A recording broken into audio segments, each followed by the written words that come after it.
Tinker Tailor Soldier Spy. For God's sake, stop pacing about, Percy. You're making me quite ill. How much longer? Until George arrives. He's on his way up. And what on earth can Smiley contribute? I would value his opinion. This is my operation, damn it. It's nothing to do with George Smiley. He's been away far too long to get involved at this stage anyway.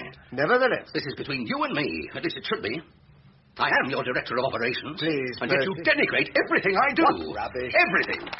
If you're too blind to recognize gold when it's put before you, that's not my fault. Fool's gold.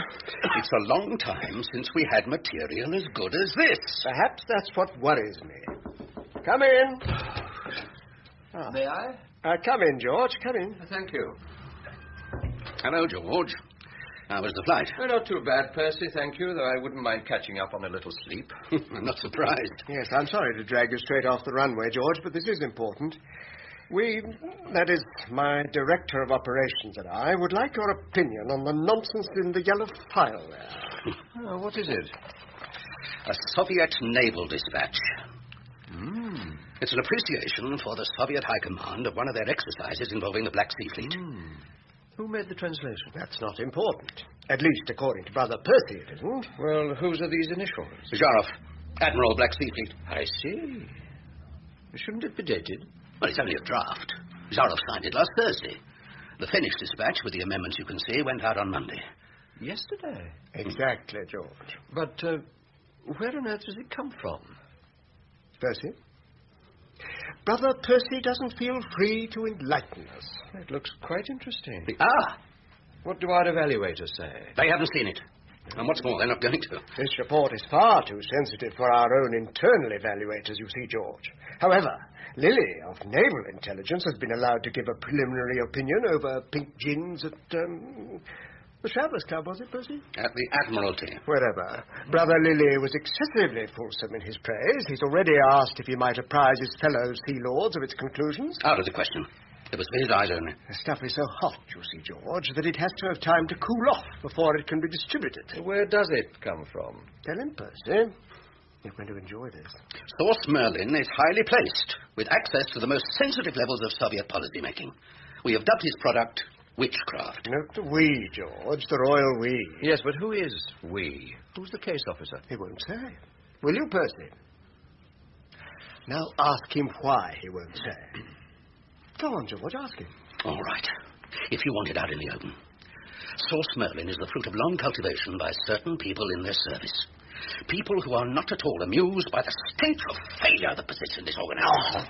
There have been too many scandals, too many operations blown, and nobody seems to care. Why, nobody. He means me, George. Let's face it, no one worries about Moscow anymore. We're all so damn busy spying on each other. The first principles of good security have all gone to the wall. We're losing our livelihood, damn it, and our self-respect. I'll take that file, George, if you don't mind. Oh, yes. I'm sorry. We'll take up to the back teeth. Perhaps we could talk about it, Percy. Well, what was all that about? The first public reading of Percy's political manifesto. Are you all right? Doesn't matter. Percy's trying to lead a palace revolution, and he's nailed his colours to these witchcraft reports. You mean this isn't the first? Good God, no. It started just before you left for Canada, and they're all good stuff, according to Percy's friends at Whitehall. I see. Oh, yes, they're all very pleased with Percy. They've even encouraged him to set up a special witchcraft committee. In Whitehall? Here, inside the circus. Be warned, George. The long knives are out and getting sharper by the minute. But how can Percy possibly set up his own committee? He can't officially, but unofficially, who's to stop him? Has anyone agreed to sit on this committee? Oh, yes. Percy has his followers, never fear. Who? Bland, Hayden, Esterhazy. Just the three of them.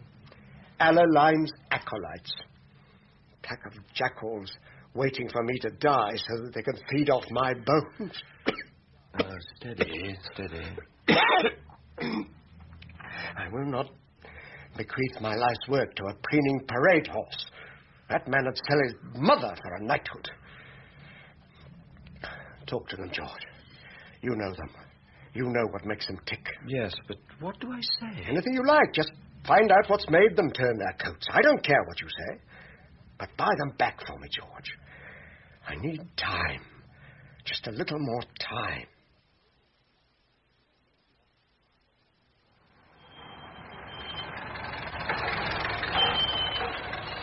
Number 9, you said, sir. Thank you. That's £4 on the clock, sir. Thank you. Keep the change. Thank you, sir. George, darling, hold on to him. What? The taxi, hang on to him for me. Oh, would you mind hanging on? All right, Oh, bless you, darling, I was beginning to panic. I'm desperately late. Where are you going? Covent Garden. Got tickets to the ballet. But I've only just got home. I rather hoped we might have a meal together somewhere. It's been such a long Yes, time. darling, I know. But I was hoping that you'd have made it for lunch. Well, I had to go into the office. Tomorrow, perhaps. Well, Covent Garden. You know where everything is, don't you, George? yes, thank you.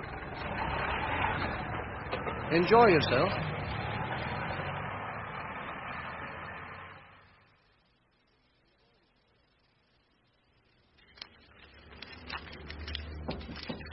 Come in. George. Hello, Toby. Nice to see you. Always. But here in Acton, what a privilege. It's hardly worth a visit, but I haven't seen you for so long. Sure, George, any excuse. Sit down, please, sit down. Thank you. It's just a small point. Tying up loose ends, you know. Sure. Now, what sort of loose ends, George? Well, the worksheets. Your lamplighters seem to be about 2 months behind. Perhaps we got no work, George. Well, there must be someone in London worth watching. Or perhaps your boys have been doing some special jobs on the side. What sort of special jobs, George? Well, I don't know. Jobs you might not feel able to put down in the returns. I thought that was illegal. Not if you felt there were good reasons. Good security reasons. Who would I do a thing like that for? Percy Alleline, perhaps? Percy? Why Percy? Oh, why not?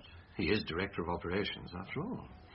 If he ordered you to do something and not record it, you'd be in a very difficult position. What sort of something, George, actually? Oh, I don't know. Clear a foreign letterbox, prime a safe house, spike an embassy, anything. It's illegal, George, I told you. Even for Percy Alleline. You might think he was acting on instructions from above. You want a cigarette, George? No, thank you, no. You don't mind if I... No, go ahead, please. Thanks. You know, George, I like this service. I can get quite emotional about it, actually. I have many other interests, many jobs I can enjoy doing, but I like the circus best. You understand me? Oh, yes. But the promotion is so bad, isn't it? Well... You know, George, I have all these years' seniority, and I get actually quite embarrassed that all these young fellows expect me to take orders from them. No, which young fellows are these, Toby? George, listen to me. When you're overdue for promotion and working like a dog, everyone above you on the ladder looks young. Well, perhaps control could move you up a few rungs. I would have thought you deserved it. Well, yes, control, but I'm actually not sure he's able to do that anymore. Look here, I give you something for Anne. When I knew you were coming, I phoned a couple of friends of mine and asked for something a little perfect for a faultless woman. Oh, thank you. What is it? Perfume. You know, I never forget her since we met at Bill Hayden's cocktail. A truly beautiful woman, George. I think maybe you don't deserve her.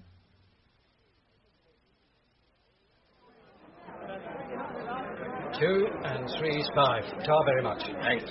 And the next. You being served, sir? Excuse me, please. Thanks. How's your back? Roy, over here. Ah, well done. Is this all right? Well, it's a seat, isn't it? That's all that matters. G&T for you. Thanks. Well, here's looking at you, George. Cheers. Cheers. So, what's the deal? Well, there isn't one, not really. It's got to be something. Well, in a way. I suppose Control feels that the present situation is becoming unhealthy. What situation's that, George? I don't think Control likes seeing you mixed up in some sort of cabal. I don't think I do, Roy. Great. So what's the deal? What do you want? Well, how about a backhander out of the reptile fund, for starters? And a house? And a car? I'm not joking, George. At least I don't think I am. I've paid, you see. I don't know what I've bought, but I've paid. I've paid a hell of a lot. And now you want some back? Why not? It's the name of the game these days. You scratch my conscience, I'll drive your jag. That sounds like one of Bill Hayden's jokes about materialist England. The Pigs in Clover Society. Well, why should you care? You're sitting pretty, aren't you? What more do you want? Well, George? I haven't managed to contact Bill Hayden yet. He's on leave. Ah. What about the others? I've had a chat with Toby Esterhazy and Roy Bland. And? Well, there would appear to be a distinct drift towards disaffection. They both seem to be nursing frustrated ambitions. And they see the Witchcraft Committee as a heaven-sent ticket to the 5th floor. Yeah, something like that. Oh, jumping on the Alaline bandwagon, even the minister. Is there nothing you can do about it? I don't have time. Why not? You'll see. I've got something else for you to break your teeth on. Here. The last 3 months' reports from the Berlin residency. Damn near incomprehensible. Useless. I'll tell Tomlin to pull his socks up. You tell him, George. What? Go out there and show him how to do it properly. He may need an older head. All right. I'll try and get out next week sometime. Tonight, George. I want you to go tonight. I want Berlin on its toes by the weekend. Well, what's the hurry? You're booked in the 8 o'clock flight. Tomlin will meet you at the airport. Is there something I should know about? Trust me, George. Just trust me. Hello, Bill. What are you doing here? Borrowing your wife, or trying to? Idiot. He's got 2 tickets for Covent Garden and no one to go with. Well, how nice of you to think of Anne. Do you mind, awfully, George? Only I know how you loathe the ballet. Otherwise, you can use the ticket yourself. I'll willingly stand down. No, thank you all the same, Bill. I have to go to Berlin. Tonight? I'm booked on the 8 o'clock flight. Well, in that case, I'd better go and pack a bag for you. Hmm? I said I'll pack a bag for you. Thank you. How long will you be away? I'm not sure. A week, perhaps. Oh, well, you need a few shirts, then. Yes, please. I won't be long, Bill. What on earth are you going to Berlin for? I'm not quite sure. Control? Yes. If you ask me, he's barking mad. He's overworked, that's all. Not at all well into the bargain. Face up to it, George. The man's not ill. He's sick. Oh? And you know why? We've got a success on our hands, the first in years, and he's not part of it. This is Merlin you're talking about, Percy's source. Yes, and that's why Control doesn't like it. He thinks Percy's on the make. Of course he is. So am I. We all are. It's time I made something of myself, George. I want to be head boy. Does that surprise you? No. But as long as he's up there on the 5th floor, scratching away like a hermit with the clap, what chance have I got? What chance have any of us got? What's he doing up there, anyway? I didn't know he was doing anything, at least not anything in particular. So why is he ploughing through all our old case histories, all our accumulated disasters? Is he writing the definitive manual of failure or something? How did you come by that snippet of information? I've got a source on the 5th floor. Someone who exchanges indiscretions for an occasional box of chocolates. She hasn't by chance been indiscreet about Source Merlin, I suppose? No. Would be worth more than a box of chocolates to know who runs Merlin. Or who Merlin is. The wizard who made Arthur King of Britain. Isn't he? Or rather, wasn't he? Yes, by God. And he'll make Percy king of the circus if you don't watch out. Your bag's all packed, George. Thank you.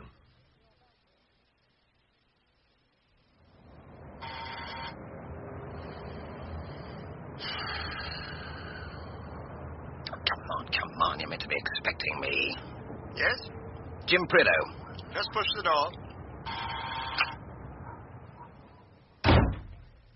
Right on time, Jim. Come on up. Thank you. No problems? I wasn't followed, if that's what you mean. In here. Thanks.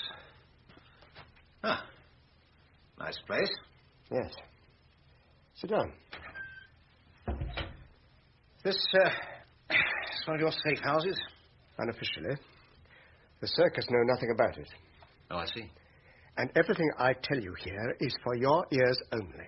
Understood.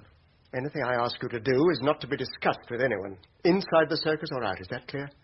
I report directly to you. And only to me. You must trust no one else, Jim. You can trust no one else.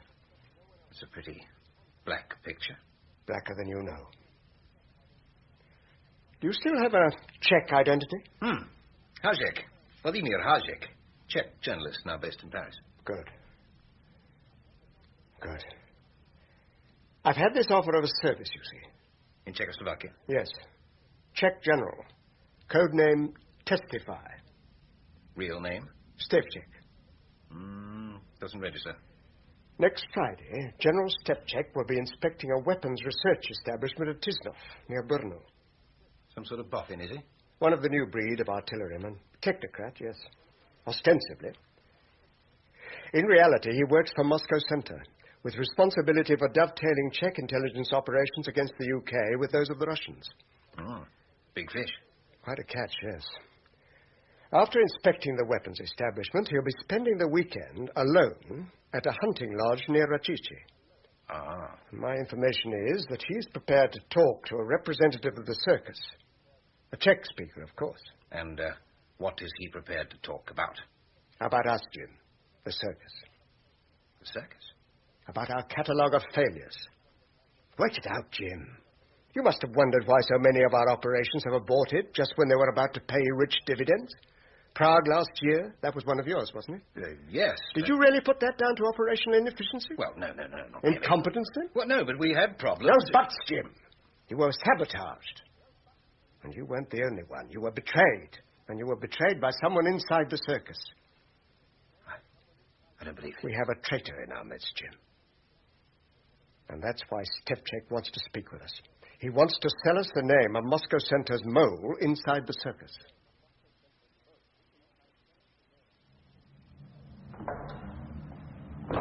Hello, Charlie. Good God. Mr. Collins, isn't it? 10 out of 10. I haven't seen you for years, sir. I've missed you too. Sign in, if you wouldn't mind, sir. Borrow your pen. Oh, sure. Yeah, date's 19th, isn't it? That's right, and time in's 11:57. Nearest makes no difference. Oh, thanks. Personnel still on the same floor? Yes, but Control wants you to pop in and see him first. Control? If you wouldn't mind, sir. I haven't even checked in yet. He did say immediately you arrived, sir. Very insistent he was, too. Oh, well. 5th floor, isn't it?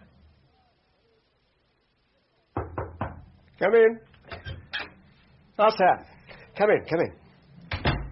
Return of the Wanderer. Feels a bit like that, yeah. Don't suppose you're sorry to be out of Vientiane? Oh, depends what I get next, doesn't it? What do you want? They say the south of France is nice this time of year. A flutter at Monte Carlo, perhaps. Next week. What? I want you to take over as duty officer this weekend. I've only just got back. That's why, Sam. That's why. I don't get it. There's a special operation being mounted over the weekend in Czechoslovakia. I want someone here I can trust. I want no one to know that I'm involved. Not Bland, not Hayden, not Smiley, not anyone. Understood. You're to regard yourself as director of operations for the weekend.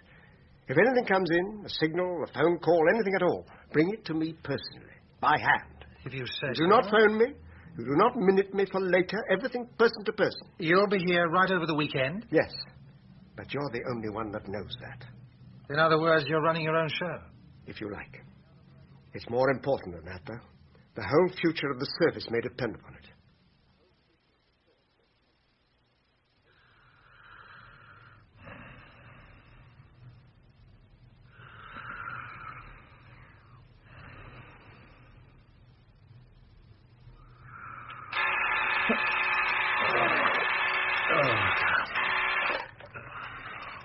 Duty officer. The Foreign Office, Resident Clark. Sorry to wake you. That's all right. We've just had a call from the chief Reuters man in Prague. He claims a British spy has been shot by security forces. Thought you might be interested. Thanks. Damn Control. Shoes. Oh, now what? All hell's broken out in Checo. Don't tell me. Oh, it's all a bit garbled.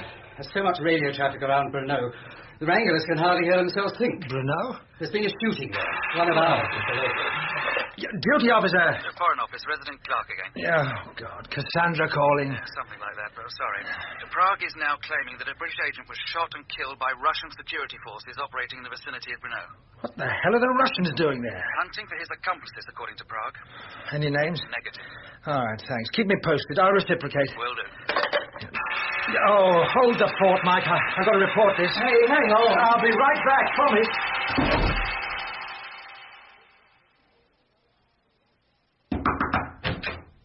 Sam. Thank God. What is it, man? What's wrong? Everything. Someone's been shot in Checo. Where?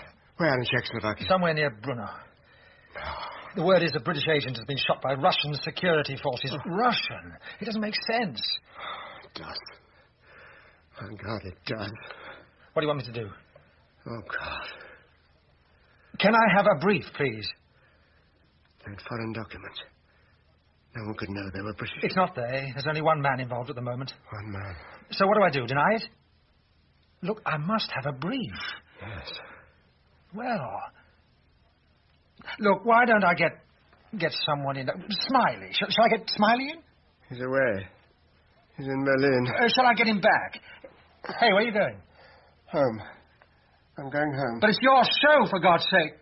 It's your show. Must go home. Must have time to think. Think.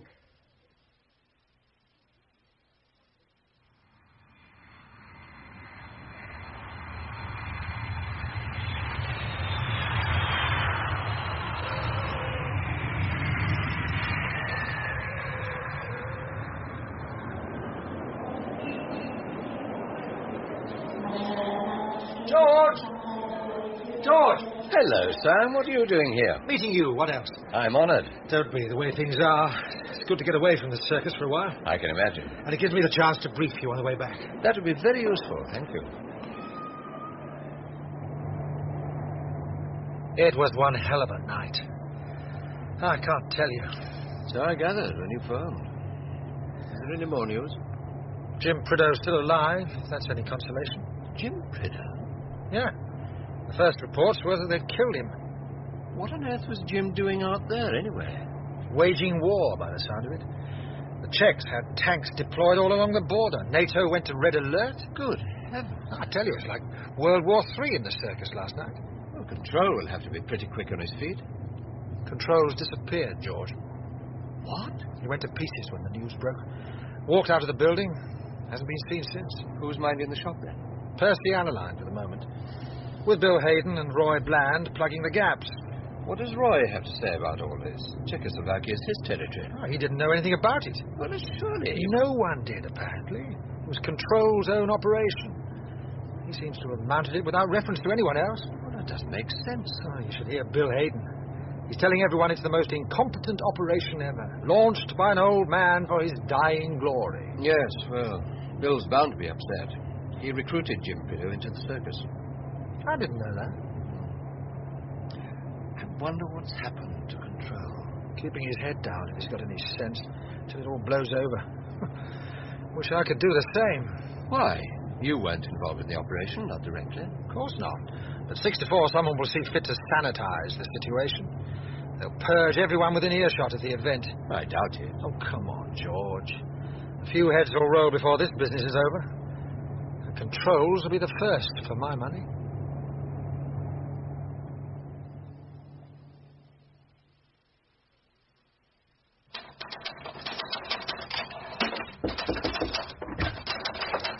Can I help you? Yes, please. I have an appointment with Mr. Lacon at 4:30. Yes. Mr. Smiley, isn't it? Yes. I'll tell him you're here. Thank you. Yes. Mr. Smiley's here for his appointment. Good. Send him straight in, please. If you'd like to go in, Mr. Smiley. Thank you. Right on time, George. Come on in. Thank you. How's Felicity? The arm mended? That's pretty well, George, pretty well. She aims to be riding again next week. Oh, that is quick. Too damn quick, if you ask me. But then, whoever listened to an anxious papa, eh? Have a pew, George. Thank you. I've had a chance to talk with the minister now. Oh, good. I'm afraid he won't wear it, George. He won't have a witch hunt. Not at any price. I wasn't proposing a witch hunt, Oliver. Merely an internal board of inquiry. Well, Minister feels, and I'm bound to say that I agree with him, that such course of action would be unconstitutional. What's unconstitutional about it? There's enough evidence to suggest that this was never a straightforward operation. Indeed. And even a suggestion that Jim Prideaux may have been betrayed.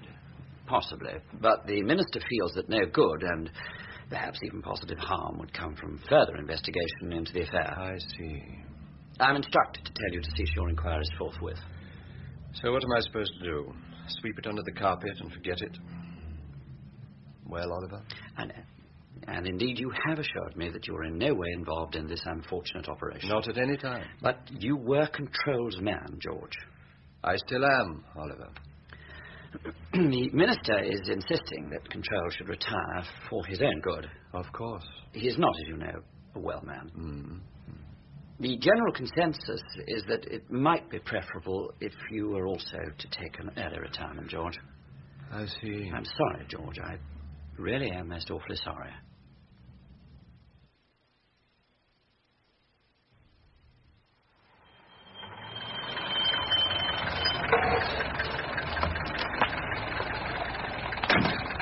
How much do I owe you? That's £2 on the clock, sir. Just one moment. There we are. Thank you. Cab! Oh, thank you, sir. I say cab. Good Lord. George Smiley. Roddy. My dear boy, how nice to see you Yes. after all this time. What have you been doing with yourself? Are you getting in or not? No, I've changed my mind. Oh, be my guest. What a lovely surprise. I was just popping into the club. Excellent. We lunched together. No, I've just been stood up by some wretched press officer from Bongo land. Can't say I'm sorry, mind. No. But I do so hate eating alone, don't you? I don't know. Splendid. A little tete-a-tete over the tete de veau. What could be nicer? Well... Now, I want to hear everything, George. You must tell me about everything you've been doing with yourself. The little bird told me you'd locked yourself up with the monks of St. Gallen studying medieval German manuscripts or something equally absurd. I do study German manuscripts, but in the comfort of my own home, which is probably even more absurd. Oh, it is, when you've such a delightful wife to distract you. Yes, probably. And how is the lovely lady Anne? Very well, thank you, Roddy. Good afternoon, Mr. Smiley. Hello, Tom. Can I take your coat for you? Oh, please. Haven't seen you for ages, sir. Not since I retired. A year now, isn't it, George? Rather more, actually. Oh, I dread retiring. I don't know what I'm going to do with myself. I know the feeling. Here, you better have mine, too. Oh, thank you, sir. You fit, George? I think so. Nice to see you again, Mr. Smiley. You too, Tom. I just hope they haven't let my table go. They can say what they like. But the circus is not what it was, is it, George? Well, things are bound to change. Indeed. But not necessarily for the better, what? I wouldn't know, Roddy. I'm out of it now. There again. Control's regime wasn't exactly crowned in glory, was it? Not in the later years. More wine, Roddy? Yes, thank you. Of course, you and Control were always very close, weren't you? Well... That's why you were thrown out, why Bill Hayden got your job. My job? Well, he is Percy Allaline's cupbearer, isn't he? Just the way you were once Control. What difference does it make now? Control's dead and I'm out to grass. Ah. The word is, oh boy, that Control's still alive. What utter rubbish. No, truly, George. He's been seen.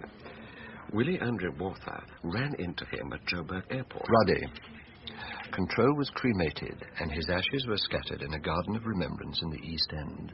I was there. I always knew that Willie was a bloody liar. It was nearly a year ago now. Control had been sick for a long time. That Czech fiasco was really the final nail in his coffin, In more ways than one. Yeah. Somehow, I can never quite believe in Percy Allaline as chief, can you? I never really knew him as a force. A striver, yes. An envious Kafka, hungry for Control's purple. But chief? Oh, what's his knack? Whitehalls at his feet.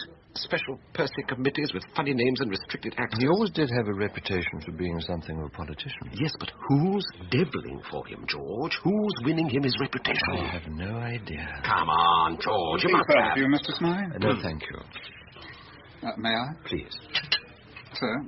Oh, thank you. I'll sign the bill, if you please. Right away, sir. So who is it, George? Who's the clever boots? Is it Bill Hayden? Roddy, I really don't know. But you and Bill shared everything once upon a time. It's been said.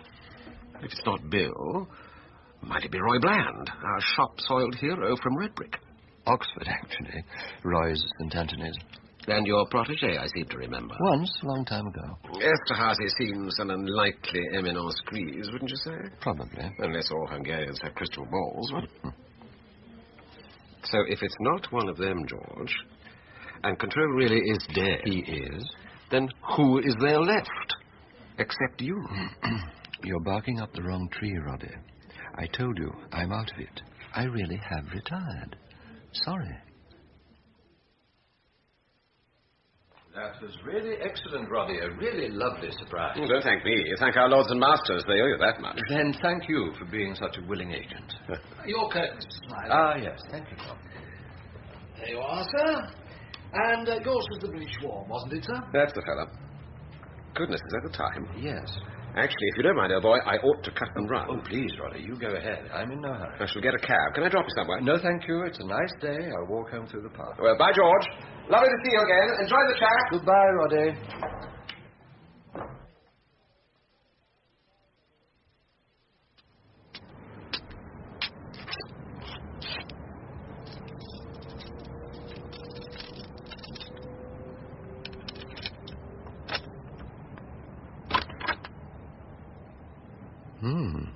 Can't be Anne. Damn.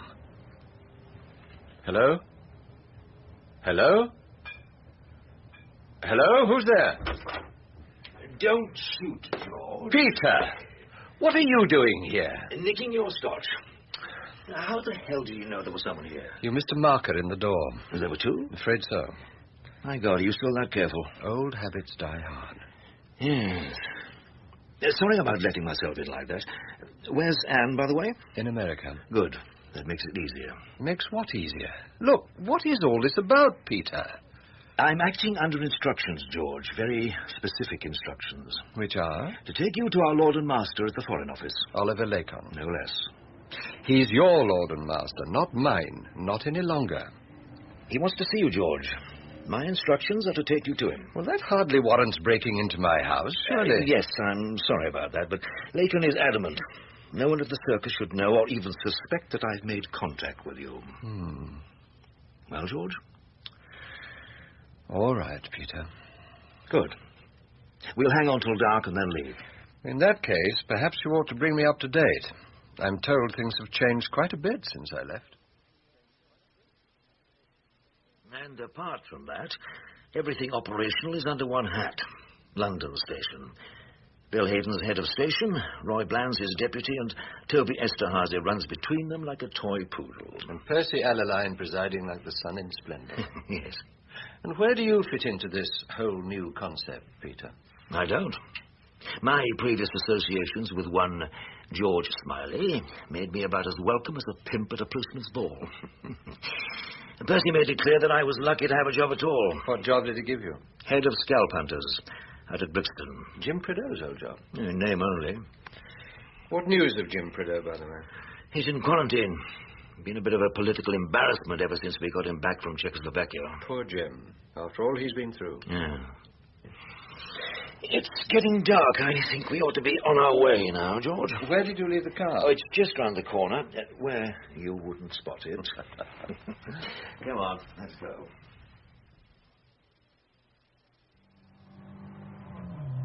Is it my imagination, or are we heading in the wrong direction for the Foreign Office? Lacon lives in Berkshire, doesn't he? Ah, yes. We are being very circumspect, aren't we, Peter? No.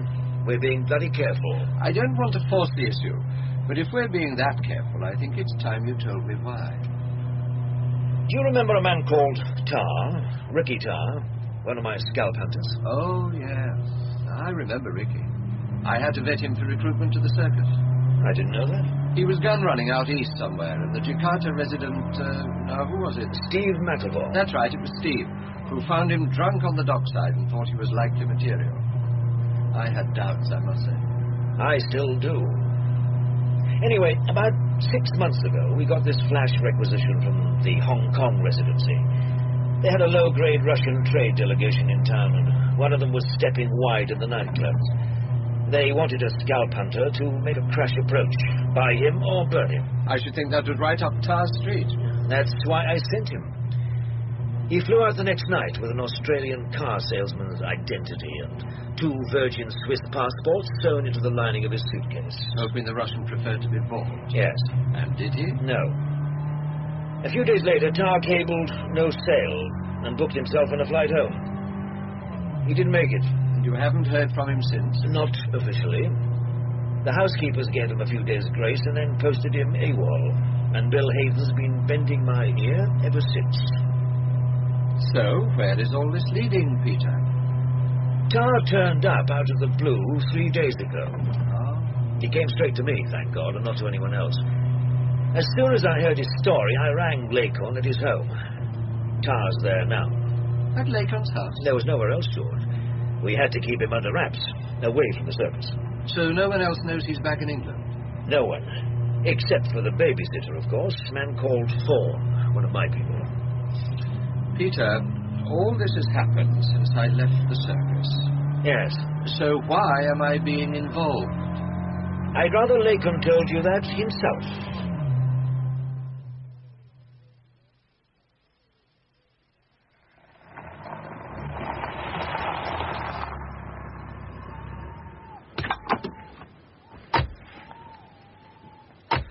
You know, Peter, at moments like this, darkness can be something of a blessing. How do you mean? This house, quite monstrous, isn't it? Not my stuff. Anne used to call it the Gothic Camelot. I thought it quite apt.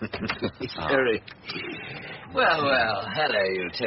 Hello, Oliver. George, how good to see you again. It's been, how long now? It's quite some time. Indeed it has. Well, now, come on into the warm, won't you? There's a nasty nip in the air. Peter? Thank you.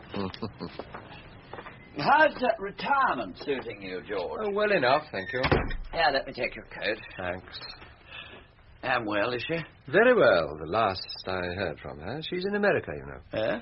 Yes, California. She's visiting a cousin there. Ah. I expect Peter told you why you're here. I sketched in the background for him. I thought he'd better let Tar tell his own story. Yes, it's probably best. Can I get you a drink, George, before we start? I don't think so. Well, sure, I can't tempt you. It may be a long night. Well, later, perhaps. Peter? No, thank you. Then you better come on through. He's in here. Hello, Mr. Smiley. Ricky! Long time no see, sir. All right, Thorne, you can go. Very good, sir. Ricky's been a naughty boy, see, Mr. Smiley. He can't be trusted without a babysitter now. I'll be right outside, should you need me, sir. Right. Do sit down, everyone. Make yourself comfortable. Thank you. Where would you like me to sit, Mr. Smiley? Where you were, I think, Ricky. And, Oliver, if we sit at the table with Peter. I'm not staying, George, if you don't mind. I've heard Tar's story twice already. As you wish. I'll see you're not interrupted. And if there's anything you need, just give a yell. Thank you, Oliver.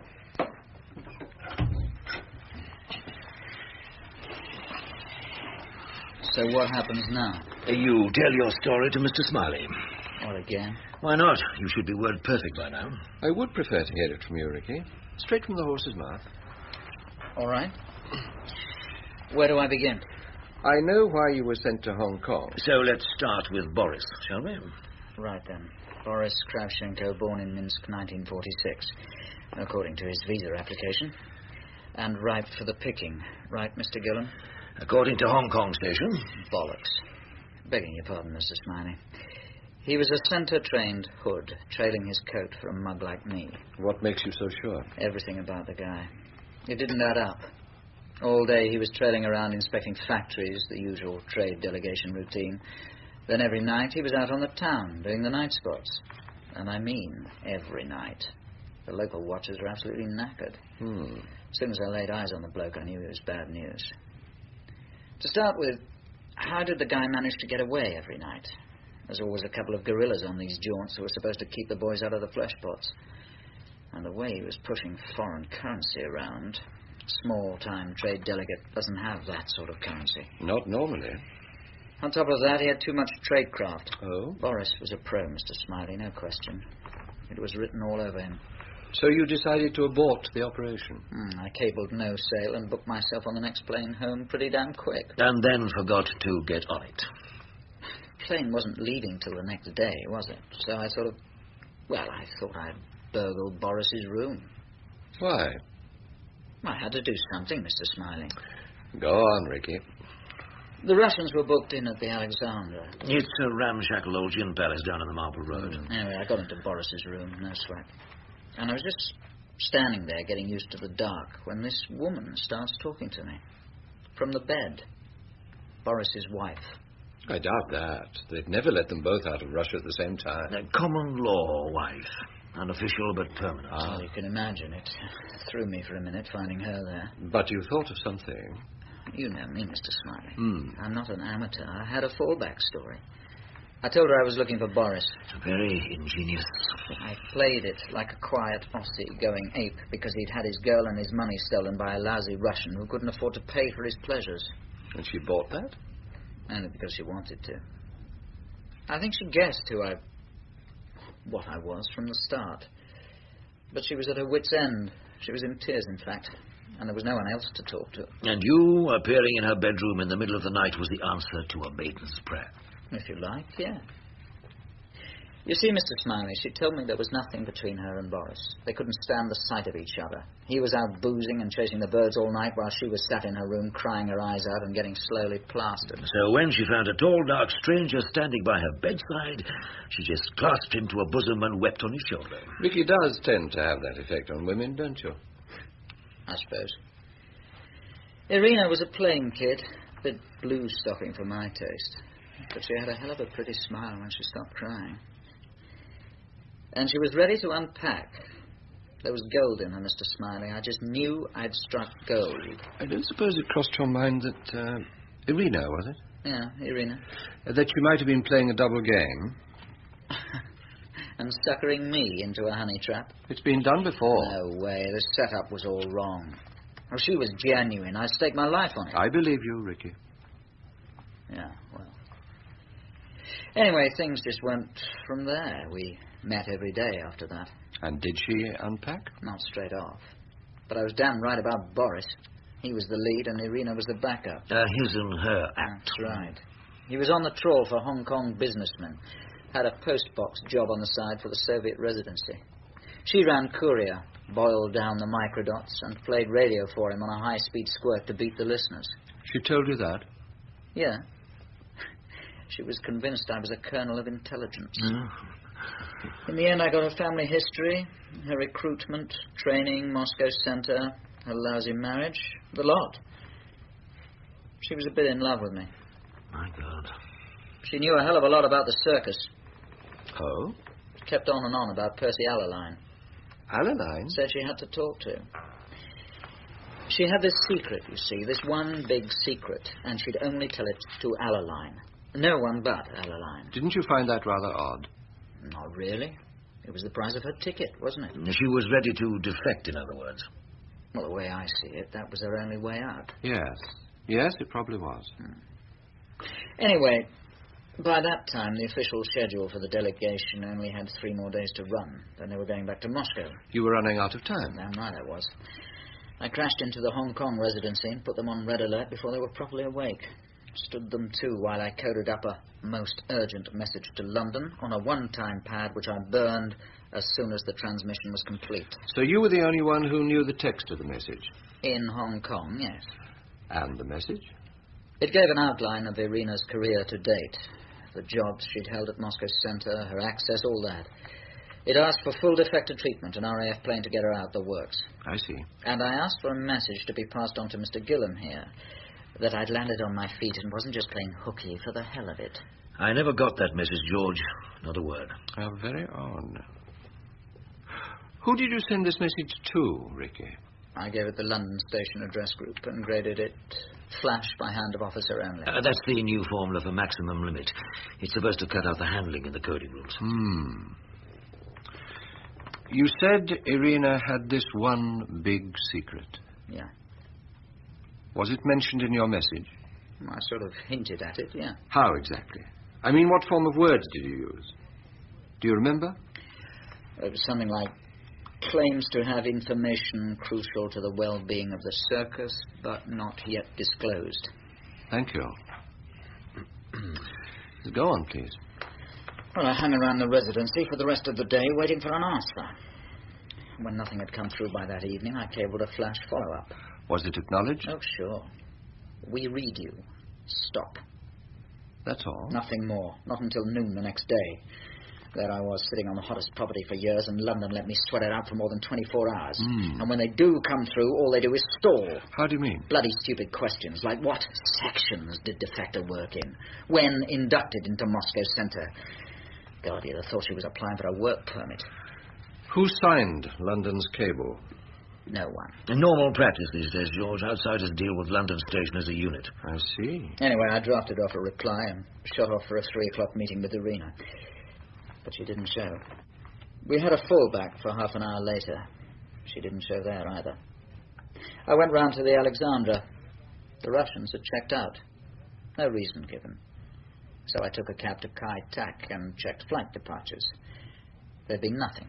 Absolutely nothing that could have been routed through Moscow for 2 days. So they were still in Hong Kong? Wait, George. I've got this contact at the airport, one of the Chinese hostesses. She told me an unscheduled Soviet plane had taken off just 2 hours before. 4 people boarded, and one of them was an invalid, a woman, in a coma. They had to carry her out on a stretcher.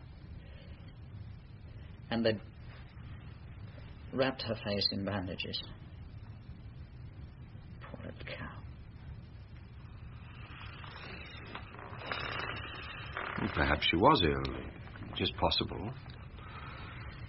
Perhaps she really was in a coma. I wish I'd never sent that bloody cable. Maybe the security guards found out about your little affair and removed her. Yeah. She might even have told Boris about it herself, taunted him with it. These things happen. Especially if she'd been drinking. Yes, I've jumped through all those hoops, Mr. Smiley, over and over again, but it won't wash. It didn't then, it doesn't now.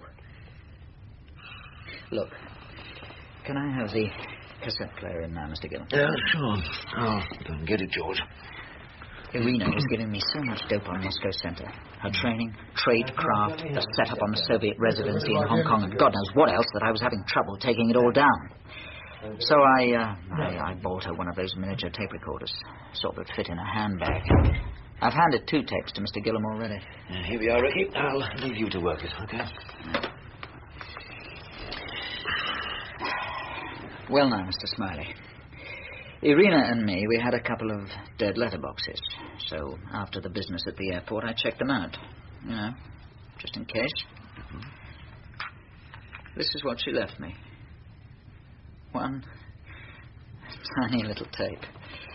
The last will and testament of Irina Chernyshova. Quality's not brilliant because this isn't the original. Oh? He copied it and put the original back in the dead letterbox. I had my own welfare to think of, right? The Moscow Center might not cut his throat if they thought he hadn't heard the tape. Seems a reasonable working hypothesis. Okay. Here goes, then. Oh, and she calls me Thomas all the way through. Thomas was his Australian identity. Thomas, listen to me. This is my gift to you in case they take me away before I have chance to speak with Alaline. I would give you my life, Thomas, my body naturally. But this is all I have. Use it well, Thomas. Tell it only people who you trust. And do not trust anyone inside what you call Circus, because no one can be trusted until a riddle is solved. So who could I trust? For 2 years, before I was attached to Trade Ministry, I worked as a supervisor in filing department at headquarters in Dzerzhinsky Street. That's Moscow Center she's talking about. I know. God, work was so boring, Thomas. Atmosphere not happy. Although I was not married. In same department was Elov as clerk. He was blonde, Thomas, like you. And I wanted him. He admired me very much, too. We worked many times night shift together. We began to meet also outside work secretly because he's against regulations. She was having an affair, okay? Forgive me, Thomas. Sometimes only our body can speak for us. You should have appeared in my life earlier. We used to go also to room of Evlov's cousin, who was teacher at Moscow University. No one else was present. It was in teacher's apartment that Evlov told me of great conspiracy. Perhaps make himself very important, very masculine to me. Perhaps also to hold us together with his great secret. We come to a new day. She kicks off with a lot of good morning, Thomas's, love talk, prayers. I've marked the place here somewhere. She was a very religious woman. Funny, isn't it? You don't expect it in a commie. Boris has gone out early, so she's got a bit of time to herself. Okay. Please. Thomas, have you heard of Carla? Who hasn't? Carla is the most mysterious man in Moscow Center. Even Russians do not understand meaning of such a name. He is the head of Directorate 13. He was very nervous to tell me this story, very frightened. He told me he once worked for Carla in secret capacity, very, very secret. Now we can't take it. Ivlov was stationed to London Embassy under cover of being driver and assistant coding clerk. But he had also second job, work name Lapin. He was secret assistant to Colonel Grigory Viktorov. And Viktorov at London Embassy had work name Polikov. His cover is cultural attaché. Yeah. Just a minute. He was secret assistant to Colonel Grigory Viktorov. And Viktorov at London Embassy had work name Polikov. Stop there. His... Polyakov. Is that right? Polyakov. Near enough, I should think. Okay, to go on. Please. I was cultural attaché to organize lectures to British universities concerning cultural matters in Soviet Union. But he is also from Directorate 13. And his true job is to service British mole codenamed Gerald. All right so far? Yes, thank you. Go on. Mole Gerald is object of deep conspiracy, Thomas. And do you know why? Can you guess? Wait for it. It's because Mole Gerald has penetrated deep inside British Secret Service. That's what we call Circus. This is why you can trust no one, Thomas. Do you understand? One of the most important men in your circus is a Russian spy.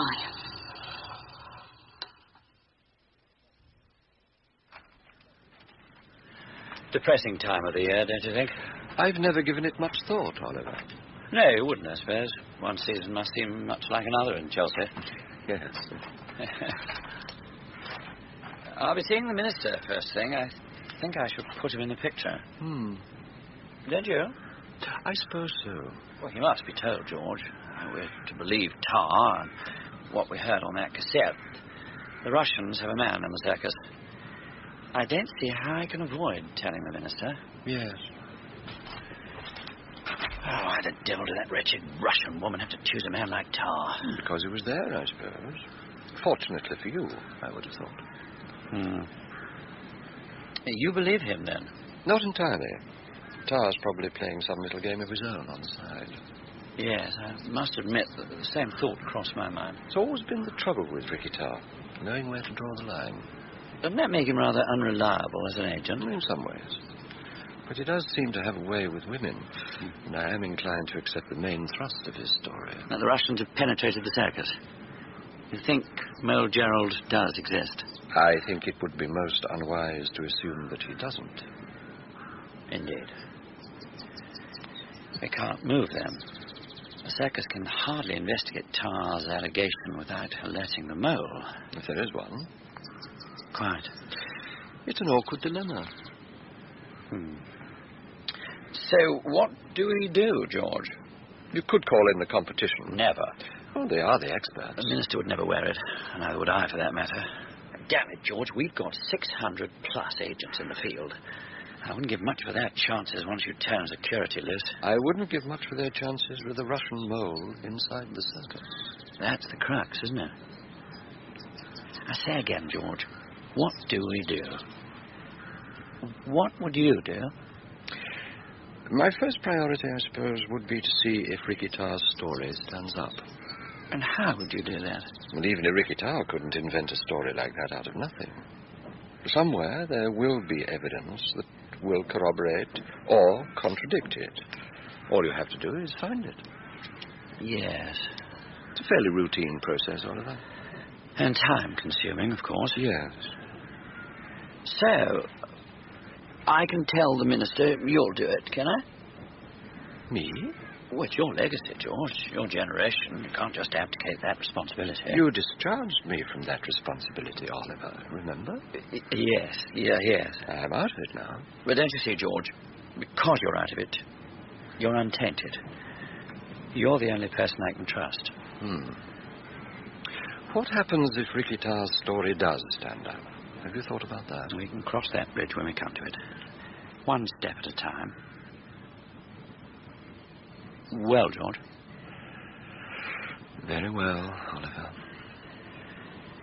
That's settled, then. Excellent. Let's go back inside, then, shall we?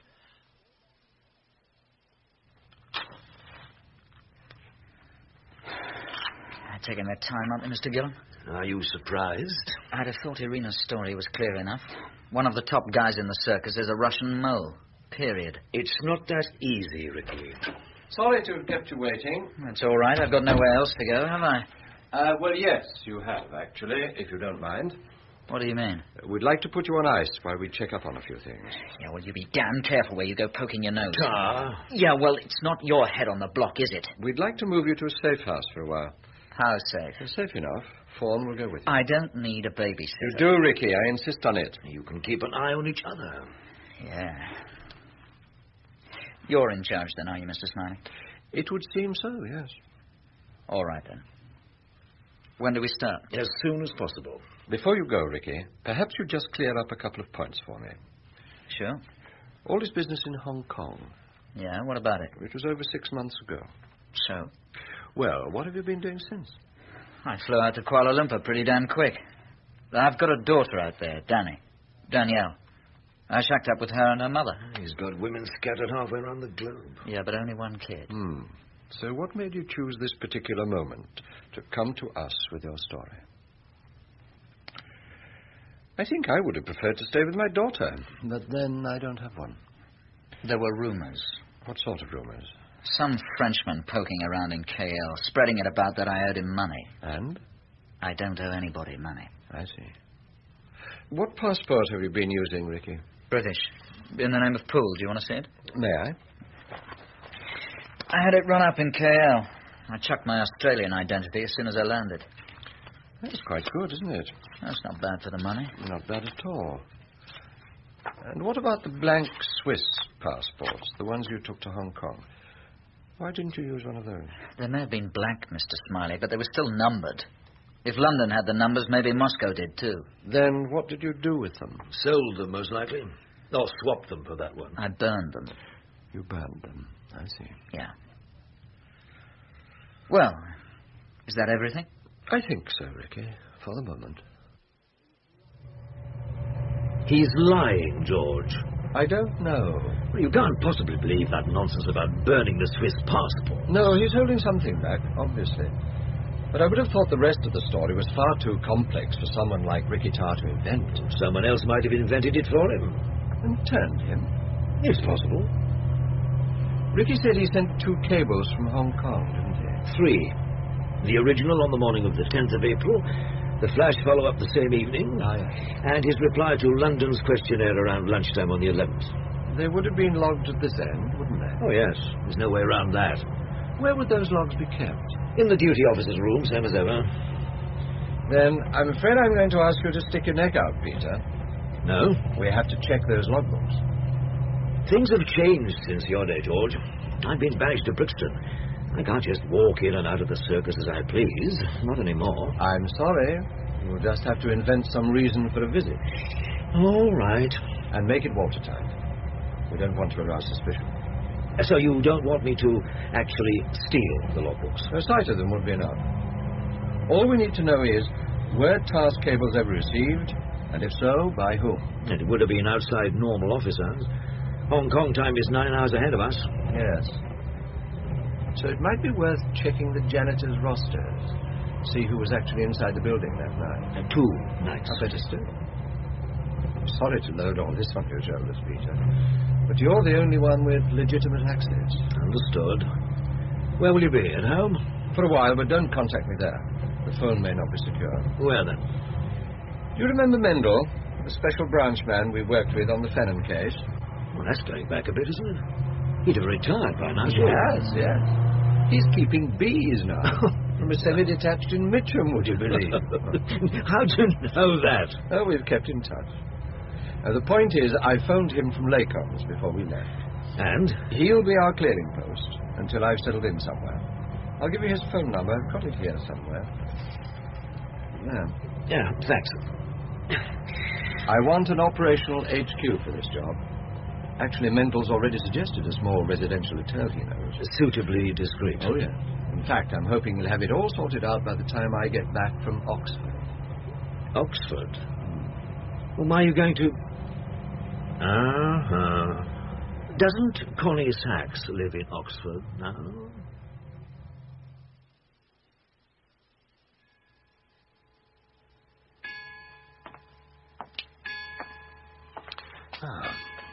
Sachs.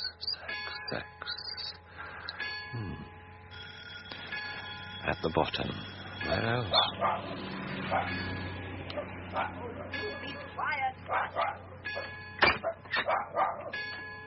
Hello, Connie. George Smiley. How are you, Con? You lovely, darling man. Come in. Thank you. Quiet, Flush, you stupid boy. It's all right. No. It's not every day my oldest lover comes to see me. I brought this for you. What is it, you old sinner? Only sherry, Con. We'll see if it's any good then, shall we? In here, George. Thanks. Basket, Flush. Basket. There's a good boy. Here, George, you can deal with the bottle. Of course. I'll see if I can find a clean glass for you. No, don't worry about me.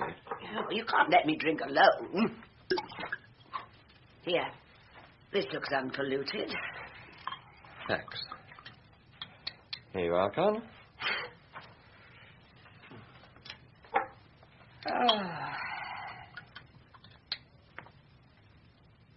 Oh, God bless George. God really bless. You too, Con. You too. Come alone, have you, George? Except for the sherry. Bad boy. Well, there's no need to stand about, is there? Thank you.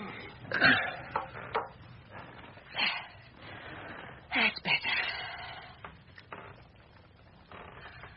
What do you want from Connie now? Just half an hour with the most priceless memory bank the circus ever had. Oh, damn you, George Smiley. Do you know what she told me when she threw me out? When who threw you out? The head cow in personnel. I mean, do you know what she said? No. You're losing your sense of proportion, Connie. It's time to get out into the real world. I hate the real world, George. I like the circus and all my lovely boys. I got a letter for you here from Oliver Lacon. Oh, George, damn you. So how could you let someone like Lacon in? It was Lacon who let me in. Brought me back in. Here, let me top you up. Bad boy. Fuel old Connie's memory banks. God bless. To you, Connie.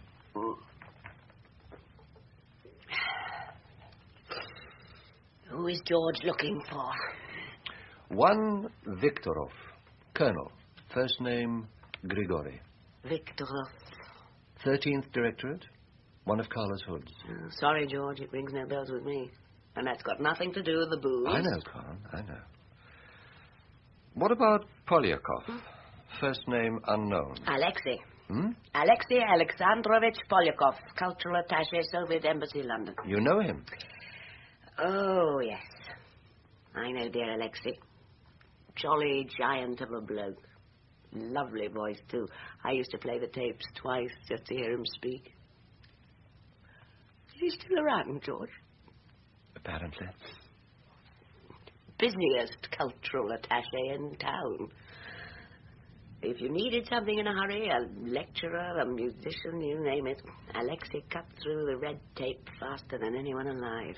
How did he manage that? Not how you think, George Smiley. Oh, no.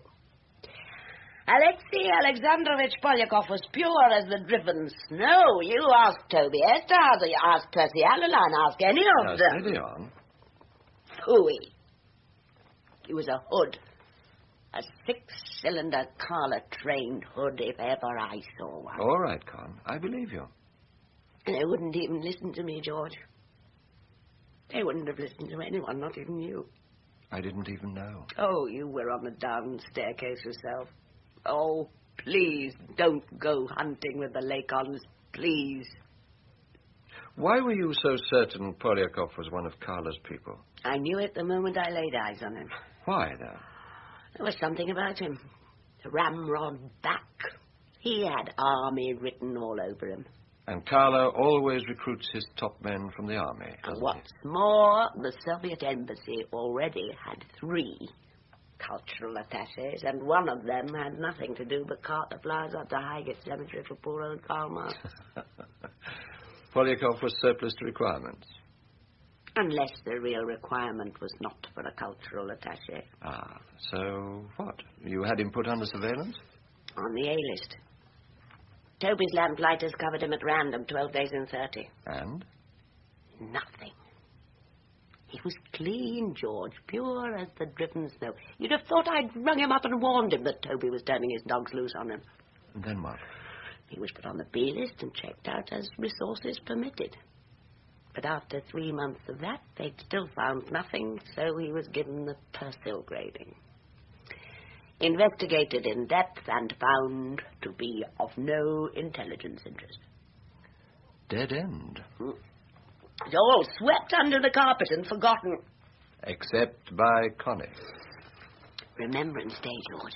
The Russian ambassador was laying a wreath at the cenotaph, and dear Alexei was there with a chest full of medals, and they were all military. I was so excited I rang Toby Esterhazy. Toby, I said, listen to me, you poisoned dwarf. Polyakov has at last let his ego get the better of his cover.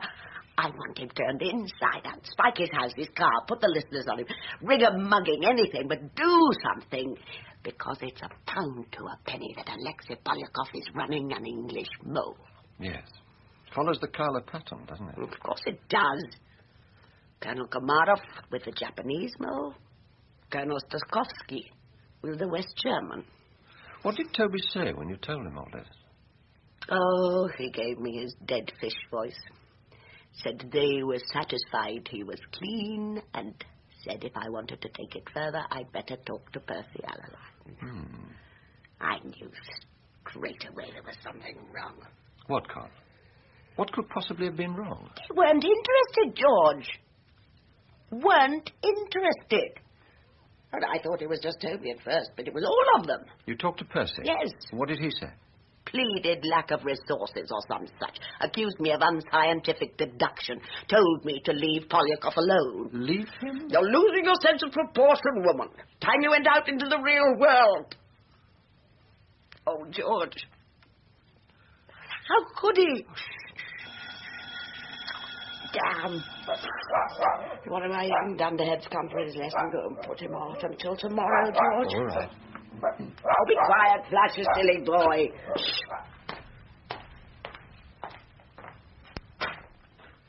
Is Miss Saxing? Yes, but I'm afraid she's not very well today. Oh. She's not very ill. Only a tummy upset. You've come for a lesson, haven't you? Yes. Can you come tomorrow at the same time? Is that all right? I should think so. I'll come back tomorrow then. If you wouldn't mind. Bye.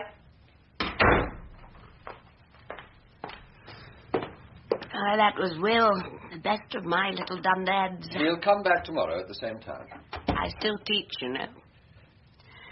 Oh, God knows why. Have another sherry, George, I have. Don't overdo it, Con. There's always tomorrow. Tomorrow, it can help me forget. Today, it's helping me to remember. Dear old Alexei Polyakov. And all his military medals. He was so good, George. So very good. He had to be Carla trained. Did he ever use a leg man? Why should he? He was a cultural attaché. I seem to remember Komarov had one in Tokyo. You're a sly old devil, George. The best of my lovely boys. Straight ahead of bloody Bill Hayden. You never really liked Bill, did you?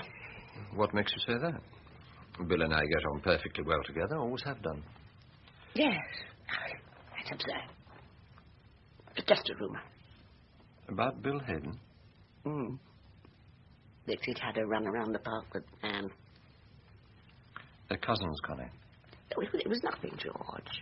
It's just a silly rumour. Polyakov's legman, Con. Did he have a name? Lapin. The rabbit. Clerk driver at the embassy. Was such a twerp that I didn't believe it at first. And then one day, Alexei flew off to Moscow, and Lapin moved into the embassy until he came back. So Lapin was doubling up? It stuck out a mile, didn't it? You reported it? Of course I did. And what happened? Connie got the sack. And Lapin went liberty lock home. I don't suppose we knew him by any other name but Lapin. No. At the time, I suspected his real name might be Fluff. But I could never prove it. Penny for them, George. Hey, who? Did Connie give you what you came for? I think so, Con. I think so.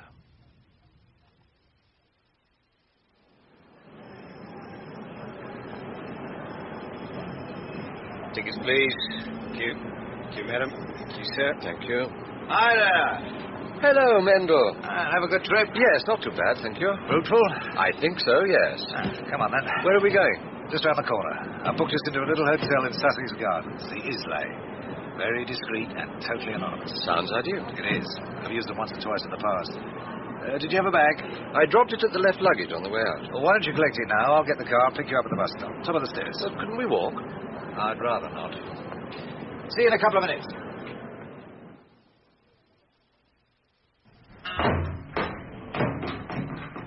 Hello, Mrs. Graham. We've arrived. Pope Graham, dear. And you're Mr.? Oh, he's Mr. George. Mr. George. Yes, that's right. I put you in number 8, dear. Top floor at the back where it's quiet. Thank you. That's what you wanted, wasn't it? Somewhere quiet where you could work. That's right. And I put you next door, Mr. Mendel. Perfect. What about the desk for number 8? Norman put one in there for you. Lovely Georgian escritoire. Belonged to the Major, that did. He used to treasure that escritoire. I'll treasure it too, Mrs. Pope Graham. I promise you. You do that, dear. Thanks very much. If the escritoire is not big enough for you, we've got a nice old Georgian card table. The Major used to use that sometimes, too. Oh, thank you, Mrs. Graham. Who was this Major character she keeps referring to? Right little con artist he was. But charming with it. Sort of bloke old ladies left things to in their wills. What sort of things? Escritoire. Yeah, wouldn't be at all surprised. Number 8. This is you.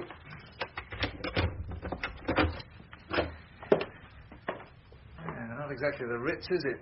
Oh, it'll do. Oh, there's the escritoire. Victorian, I should think.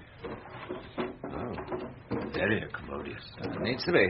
You should see the stack of stuff I've got for you in the car. Oh? Oh, yes, from Peter Gillam. A little background material. A little? That'll keep you busy for the next 6 months. Really?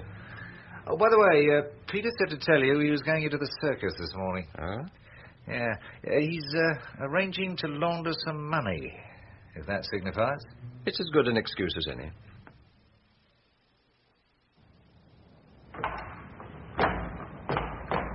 Hello, Mr. Gillam. Haven't seen you for ages. Yeah, I wondered about bringing my passport just in case. Oh, it's not that bad yet. Anyway, you're on the visitors list to see banking section, right? Lord Strickland, no less. That's it. I'll phone through, tell him you're here. He'll probably meet you at the lift. 3rd floor still, isn't it? Hey, don't forget your pass. Oh, God. Thanks, Brian. And remind Mr. Strickland to sign it with your time of departure. Truth. I'll bring a pair of wire cutters next time. Well, don't blame me. I don't make the bloody rules. Greetings, Peter. Hello, Lauder. Yeah, a touch late, perhaps, but no matter. I don't qualify for reserved parking anymore, do I? Yes, at a premium now. Anyway, come on, let's not waste any more time. Good God. What's that? What? Oh, the coffee machine. Oh, we've had that for months now. You've no idea how many man-hours it saves. Fantastic, absolutely fantastic. Oh, terribly sorry. My fault, Lord. I was miles away. Hello, Bill. Peter Gillam, what the hell are you doing here, you old pariah? Peter's planning some move against the French diplomat and needs to launder some dirty money, right, Peter? In a nutshell. Well, lock up the spoons, Lauder. Lock up the girls, too, if they'll let you. Fantastic fellow, Bill Hayden. Incredibly able. Oh, yes, I know. Hey, just a minute. Since when did scalp hunters launder their own money? That's meant to be our job. It's Lauder that's doing the laundering. We're just spending the stuff. Papers to me, then, please, Lauder. You should have them already, Bill. Unless Roy Bland's sitting on them. Okay. Just as long as we don't cross any more wires. You see, Peter? London Station couldn't be in better hands. My office is just down here at the end now. Look, perhaps I should just pop my head round Roy Bland's door, make sure he's got those papers. I mean, without London Station's stamp, there's nothing for us to discuss. Point taken, Peter. Roy's office is round on the right, isn't it? About 3 doors beyond the duty officer's room. Give me about 10 minutes. I wouldn't mind a chat with Roy anyway. Fine. I'll be in my office. All right. Now, duty room. I'll see Roy Bland first. Can I help you? Peter, how are you? Hi, Toby. What are you doing here? I thought I'd lost my pass. I'll never get used to using the damn things. No, I mean, what are you doing here, Peter? In the circus, actually. I'm still on the payroll, Toby. Hadn't you heard? What are you doing? I was looking for Bill Hayden. I don't suppose you've seen him. He was down by the coffee machine a moment ago. Might still catch him if you hurry. The one by the lift. You mean there are 2 of those monsters? Move, Gillam.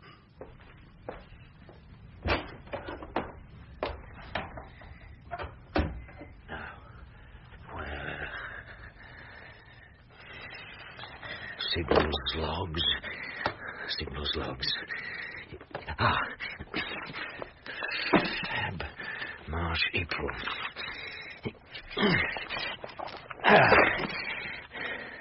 6th, 7th, 8th, 9th. Strange. 6th, 7th, 8th.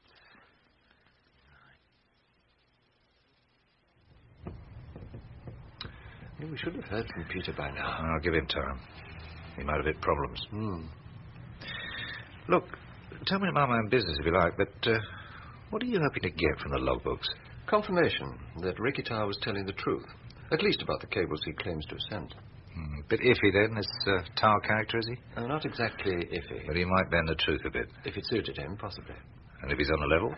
Then the logbooks will tell us who it was received Ricky's cables, and what action they took subsequently. Gotcha. 6 to 4, that's Peter now. Oh, I do hope so. Hello? There's a Mr. William on the phone for Mr. George. Oh, yes. Yes, put him through. It's Peter. Thank you. Hello? Peter? George, I've checked out the duty room. And? Every reference to the 10th and the 11th of April is missing. Missing? How do you mean? There's nothing in the attendance lists, nothing in the signals log. The sheets for those 2 days have simply been abstracted in their entirety. But what about the duty officer's log? Same story. Only there you can see where the pages have been removed with the razor blade. And there's a note scribbled on the back of the preceding page which says, all inquiries to head of London station. I see. What's more, it's dated last Friday. And here's the punchline, George. It was initialed by Toby Esterhazy.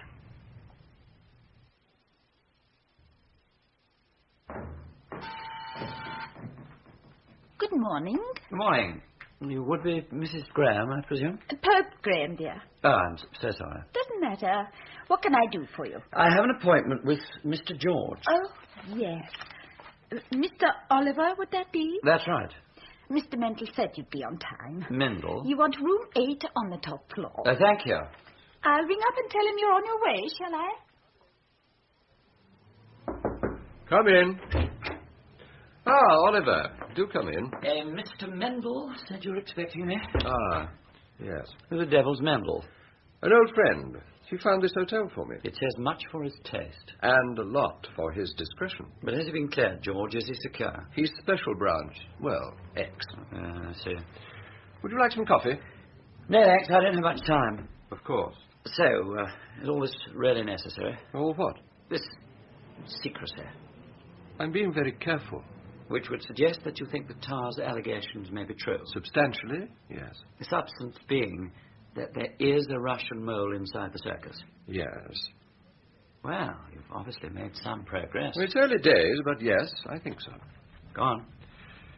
You remember Ricky Tar's account of his Hong Kong adventure? Vividly. And those 3 cables he sent to London Station asking for full defective treatment for his Russian girlfriend? Of course. Sometime in April, wasn't it?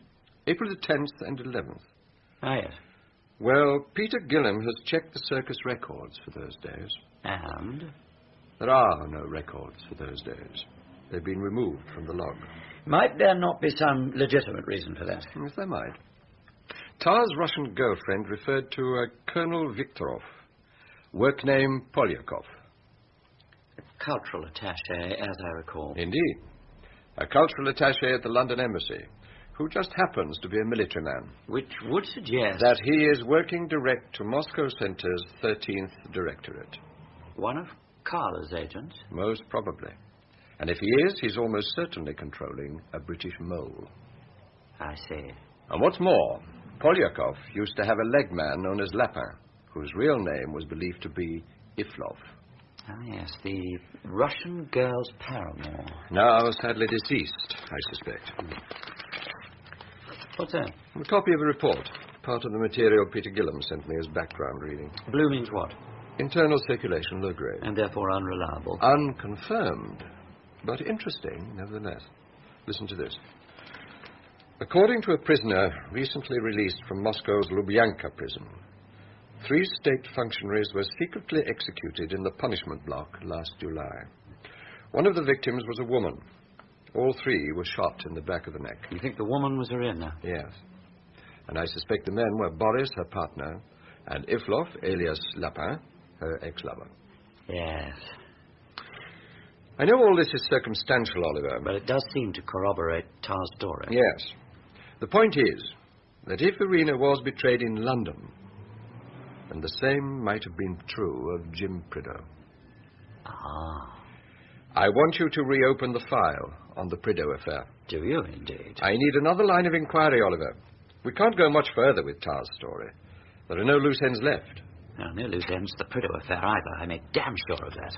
But there are, Oliver. I'm sorry. You merely swept them under the carpet. Not true, George. All right. Your minister allowed his new broom to do the sweeping for him. Percy Allaline has done extremely well. I mean, since he took over from control, he has won back the trust of his customers. He has produced intelligence instead of scandal, and he has stuck to the letter of his charter. And he has not, to my knowledge, invaded Czechoslovakia. Point taken. Have you ever wondered why Control should have contemplated mounting an operation like that? It was completely out of character. We really can't start raking over all that again. There is a mole inside the circus.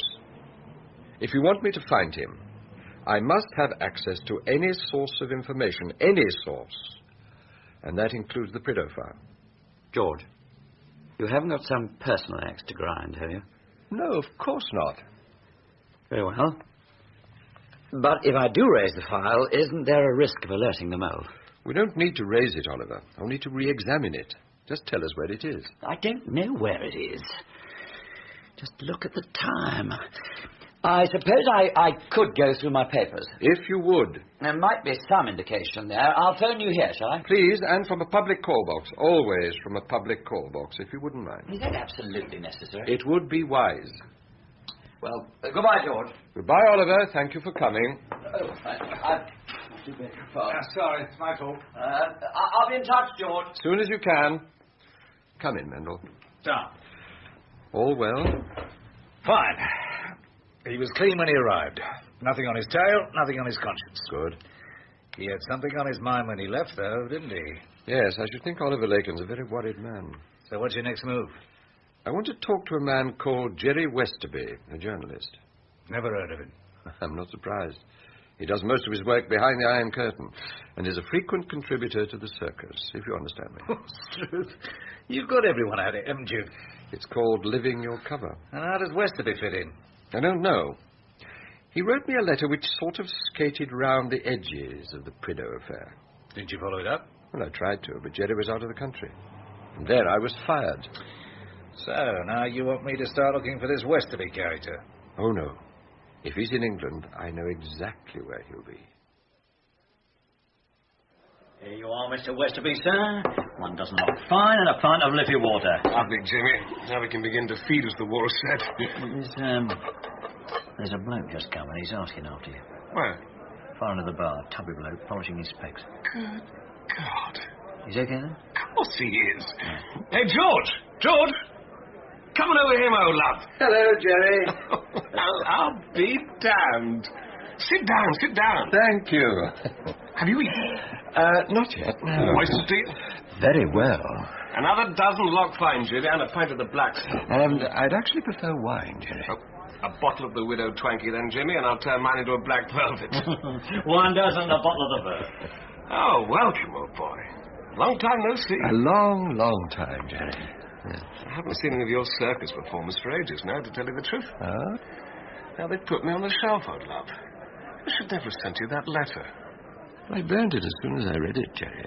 I didn't tell anybody about it. Oh, very decent of you, old boy. So it wasn't the letter that put you on the shelf, if that's what you think. Oh, no, I knew that. Oh, no, it was old Tobe. He's the one who put the boot in. Toby Esterhazy? That's why I wrote to you, wasn't it? What happened exactly? You only hinted at it in your letter. Oh, I didn't do anything else, did I? Here we are. 1 dozen and a bottle of the bubbly. Right, Madame de Pompadour's platter. It's what she ate every night before she got down to business, know what I mean? Bon appetit. Thank you. It's the biggest egg in the world. Tuck in, old love. Mustn't keep the little blighters waiting. Bliss, absolute bliss. About this trip to, where was it? Prague? Prague. I say, there's nothing untoward going on, is there, George? Oh, nothing sinister, Jerry. Just trying to put the record straight. You know what bureaucrats are like. Only too well, old boy, only too well. So, why were you in Prague? To cover a UEFA Cup match. Duke of Prague. Oh, yeah. There's a bar I go to, the Sport. A bit off the beaten track, but Stan, the barman. Stanislas, actually. Been a mate of mine ever since I took the Dukla goalkeeper in there a few years back. It's been the team watering hole ever since. I suppose that would make you a special customer. And how, old boy? Favourite son, more like. Anyway, Dukla won, so there was a big celebration down at the Sport. Stan got out his squeeze box, and everybody was sitting sort of hugger-mugger around the big corner table, you know. Students, players, lots of pretty girls, you know the scene. Yes, I can imagine. And suddenly, this kid puts his arm around me like a long-lost brother. Starts showing off his English to impress his girlfriend. Which kid is this? Stan's nephew. Army conscript. Short back and sides. Apparently he had to do his national service before he was allowed to go up to university. Is that right? More than likely. He was on leave, he was in love, and the whole world was his friend. Including Jerry. Oh, especially Jerry, old boy. Jerry was paying for the booze, wasn't he? Yeah. Well, to cut a long story sideways, he'd apparently been on some army exercise in the forests up around Prideaux. Usual sort of nonsense. And when was this, Jerry, this exercise? A couple of weeks before. End of October, I think. Thank you. The thing was that the exercise was scheduled for 2 weeks. Only they were pulled out after 3 days. Why was that? No reason given. Just orders. Clear out of the forest, go back to the barracks. The whole forest had to be cleared by nightfall. Didn't he have any idea why? Oh, yes. Because the Russians were coming. How could he have known that? Because he saw them. His unit had to put off the road to let the Ruskies through. There were a load of motorcyclists screaming at him in Russian to get off the road. Then a staff car full of civilians. Civilians? 2 truckloads of Russian troops, another truck full of tracker dogs howling their heads off. Unusual sort of convoy. But definitely Russian, old boy. Absolutely definitely. The Czechs were pulled out to leave the field clear for the Russians. Is that what you're saying? Exactly. But that's only the half of it. Go on. The next night, the boys said his unit was piled into their trucks and tore around the countryside until dawn, signaling like mad as they went. No one knew what they were supposed to be doing or why they were doing it, but half the Czech army seemed to be on the move. For no apparent reason. The boy discovered the reason when they got back to Prideaux. A British spy had tried to kidnap a general from a research station up in the forest, and the Russians had shot him. We seem to be talking about 2 nights, Jerry. Yeah. That's the whole point, George. The Russians moved in on the Friday, but they didn't shoot the spy until Saturday. In other words, they knew he was coming. Exactly, old fellow. So why were the Czechs tearing around the country, creating an uproar? That's a good question. A damn good question, actually. You say you passed all this to Toby Esterhazy? Well, I made a dead letter drop for him in Budapest on the way out. I told him the story when I reported back. And he read you the riot act? Oh, not straight away, old boy. Well, that was the strange thing. At first he was full of praise. Westerby for mayor, all that. Then he went back to the circus. And next day he was foaming at the mouth, screaming I was too pissed to tell fact from fiction. I see. A very odd sensation, that I don't mind telling you. Like watching somebody try to squeeze a toothpaste back into the tube. Good morning. Can I help you? Mr. George, please. Room 8, I think it is. That's right, dear. You'd be Mr... William. Just a minute. I am expecting. Yes, here we are. William. Funny. What is? Well, the way you've all got Christian names for surnames. Well, that's because we're all Welsh, see. Are you? Oh, yes. Valleys are full of Billy Williams and Evan Evans and the like. Really? Oh, yes. We've got whole rugby teams where everyone's got the same name. Go on. How do they know who they're talking to? Search me, but you don't have to confuse the opposition. Top floor, isn't it? Yes. I'll let him know you're here. Come in, Peter. Hi. You know Mendel, don't you? Yes, of course. Hello again. Nice to see you. Thank you for coming so promptly, Peter. Do sit down. Thanks. I'll fix you a drink. Scotch, isn't it? Please, with water. Right. Well, George? Peter, I think it's time to reopen the Prideaux file. Prideaux? How the hell does Prideaux tie in with Ricky Tarr? He doesn't, but he might well tie in with Mole Gerald. Ah. So we'd like to reopen the file.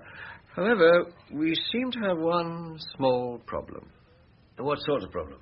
Hey, not so heavy with the scotch. Come on, you can manage this. You're not setting me up for something, are you, George? As I was saying, Peter, we've come up against a snag with the Prideaux file. I had hoped Oliver Lacon would have something to show, but he phoned a little while ago. He has nothing on file about the Prideaux affair. I'm not surprised. All the papers will have been consigned to a dead file in Circus registry by now. That's what I thought. We've got to get hold of that file, Peter. What he means is that he wants you to steal it. You're joking. He's not. George, they cut your hands off for that sort of thing. Come on, drink up. It won't help. But it'll make the pain more bearable, won't it? Ah, thanks. Okay, George. How do I go about stealing this file? I'm sure you've got it all worked out. I think so, more or less. Your first move is to dream up some excuse to get into registry. Well, that's no problem. I can say I need to dig out an old case history. Good. You'll need to make a preliminary recce, Peter. To find out which shelf the Prideaux file is kept on. Well, I should think it's still under its original title. Operation Testify. So all you want is the shelf number? I can find that out by the morning. When you go back the next time... You're going to pinch it. Thanks. Take your briefcase with you, with a dummy file, with the Testify heading and shelf reference. Anything in the dummy? A few blank sheets for appearance's sake. And you'll need a notepad in your briefcase and your address book. You leave the briefcase with the guard. I'd have to do that anyway. Security rules. Yes, of course. Right. Then go into registry and draw a file. Any old file, as long as it's located near the Testify shelf, right? Uh-huh. Then you just swap it with the Testify file. You take the Testify file back to your table and work on it there. Then I phone you. You'll phone me? Why not? I'm your friendly neighborhood car mechanic, aren't I? With urgent bad news about your lovely little MG. We've worked this out very carefully, Peter. They haven't put a phone in registry, have they? No. It's the same as in your day, George. All calls go through to security at the entrance. Good. So if Mendel here phones at a prearranged time, the guard will come in to fetch you? Almost certainly. And what would you normally do in that case? Well, I'd follow him out to the phone. With the file in your hand? Normally, yes. You never leave a file unattended. And that's exactly what you should do when Mendel rings. You go out to the phone with the testify file in your hand, and I'll give you the bad news about your car. A broken half-shaft, perhaps. Anyway, something you'd only get from the main dealer. Then you ask the guard... It is still Alwyn, isn't it? Usually. You ask him to hand you your briefcase. Take out your address book. Give me the number of your main MG dealer. The real number? Oh, yes. And as soon as this Alwyn fellow goes back to his desk, simply swap the testify file with the dummy in the briefcase. So the real testify file is in the briefcase, which I hand back to the guard. That's it. And I take the dummy back into registry. Yes, it should work. You'll have to get all the files back into their original places, of course. Of course. It's a piece of cake. Yes? Peter Gillen for registry. Hang on. Hello, Mr. Gillen. Back again, are we? Yes, Alwyn. Turning into a proper little bookworm, aren't I? Sign yourself in, if you please. Yeah, thanks. You know, in the old days, we used to do things in this outfit. Now we just sit around reading about it. Oh, thanks, Alwyn. Your briefcase, sir. Oops, sorry. Here you are. Thank you, sir. Here, I'm supposed to give you a number. Oh, don't worry. I'm sure I can trust you.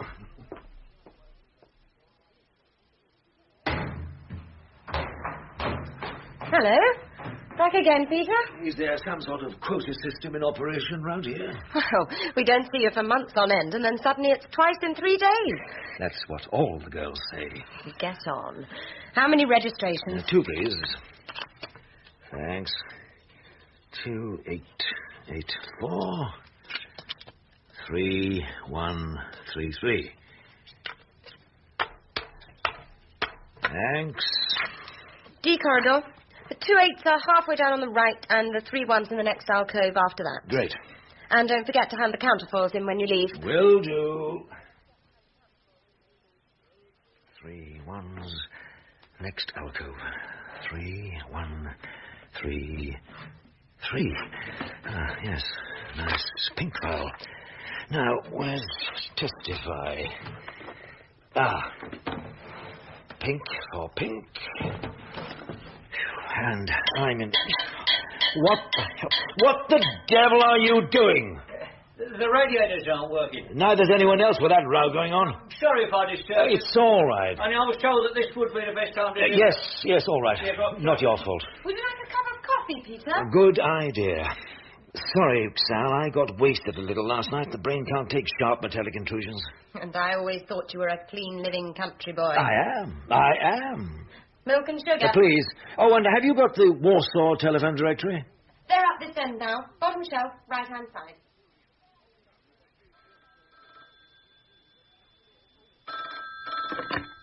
Registry door, Alwyn speaking. Oh, is Mr. Gillen there, please? He's busy at the moment. Well, he gave me your number. Said to ring him if it was urgent. Very well. I'll fetch him. Who shall I say is calling? Tell him it's Bert from the garage. Hang on a minute.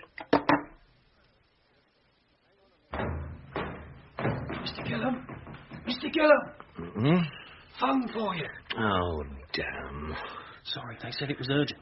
Who is it, did they say? Bert, someone or other from the garage. Oh, Lord. It sounds ominous.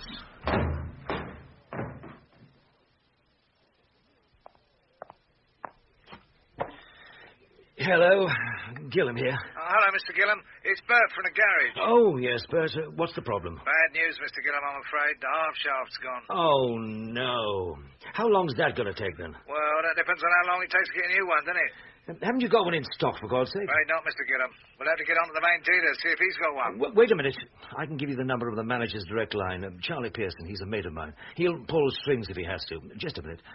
Alwyn, chuck that briefcase over here a minute. Right away. Here you are, sir. Thanks. Want me to open it for you? No. You might set the alarm off. I hadn't thought of that. Just bang it on the shelf here. Ta. Hope you get it sorted out, Mr. Gillen. I'd better. Won't keep you a minute, Bert. Okay.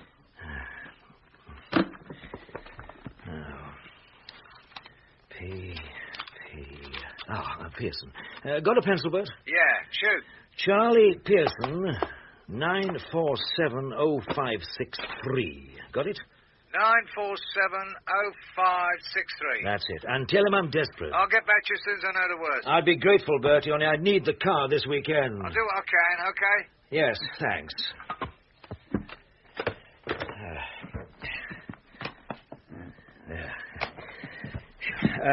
Bloody motor mechanics, they're all the same. Here, you'd better put this back. Ah, Peter. Oh, Toby. I phoned Brixton. They said you were here. What can I do for you, Tobe? For me, nothing. But Percy wants to see you. What now? Immediately. We have a tiny crisis, actually, and Percy wants your opinion. Oh, one of those. Hang on a minute. Alwyn, would you put my briefcase on the next shuttle to Brixton? Certainly, sir. Mark it for my attention. Will do. What about the file? Want me to take it back in the register? No, thank you. I'll put it back myself. Let Oirin do it, Peter. Percy's waiting. You'll have to wait a bit longer. Sally told me to put everything back where I found it. And she's a black belt judica, isn't she? I found him, Percy. He was downstairs. Well, bring him in, then. Sure, Percy. Come in, Peter. Thanks. Find yourself a chair, Peter Gillam. Oh, thank you. No. Right here, where I can see you. Okay. Is this better? We're just waiting for Roy and Bill, actually, Peter. They're on their way. And what's all this in aid of them? Just bear yourself in patience. Sorry. Here they are. You found him, Toby. Oh, yes. I was right under your nose all the time, Roy. You should have told me you were looking for me. We tried to. Peter, what are you up to these days? Not a lot. A couple of Arab ploys that might be promising. Cy Van Hoffer may have a lead to a German diplomat. That's about it. No news of Ricky Tarr, I suppose. Ricky Tarr? He's your man, isn't he? Yes. So what? Well, how is he these days? I've no idea. I haven't seen him. You know that. Do I? What's that supposed to mean? Peter Gillam, have you or have you not been in contact with Ricky Tarr? Oh, sure. We have tea together at the Ritz most afternoons. Don't try to be smart with me, Peter. I'm talking to you about a defector from your own section. I'm accusing you of consorting with him behind my back, of playing damn fool parlour games when you don't understand how much is at stake. Look, Percy, I haven't seen Tarr. I haven't laid eyes on him since I sent him on some damn fool errand to Hong Kong. So if anyone's playing parlour games, it's you, so get off my back. Ricky Tarr has a daughter, hasn't he, Peter? Mm-hmm. Seems very attached to her, too. Does she have a name? Danielle, but Tarr calls her Danny. What about the mother? She's Eurasian, that's all I know. Unmistakably Eurasian, or could she pass for something nearer home? I've never seen her, but Tarr seemed to think she looked full European. Danny, too, for that matter. 12 years old, long blonde hair, brown eyes, slim build, is that her? It could be. Danny and her mother were due to arrive 3 days ago at London Airport on the direct flight from Singapore. So what's happened to them? Delayed, missed their plane, changed their minds. How the hell should I know? Well, perhaps your information is wrong. It isn't. The source is extremely secret, Peter. It may sound like ordinary flight information, but it isn't.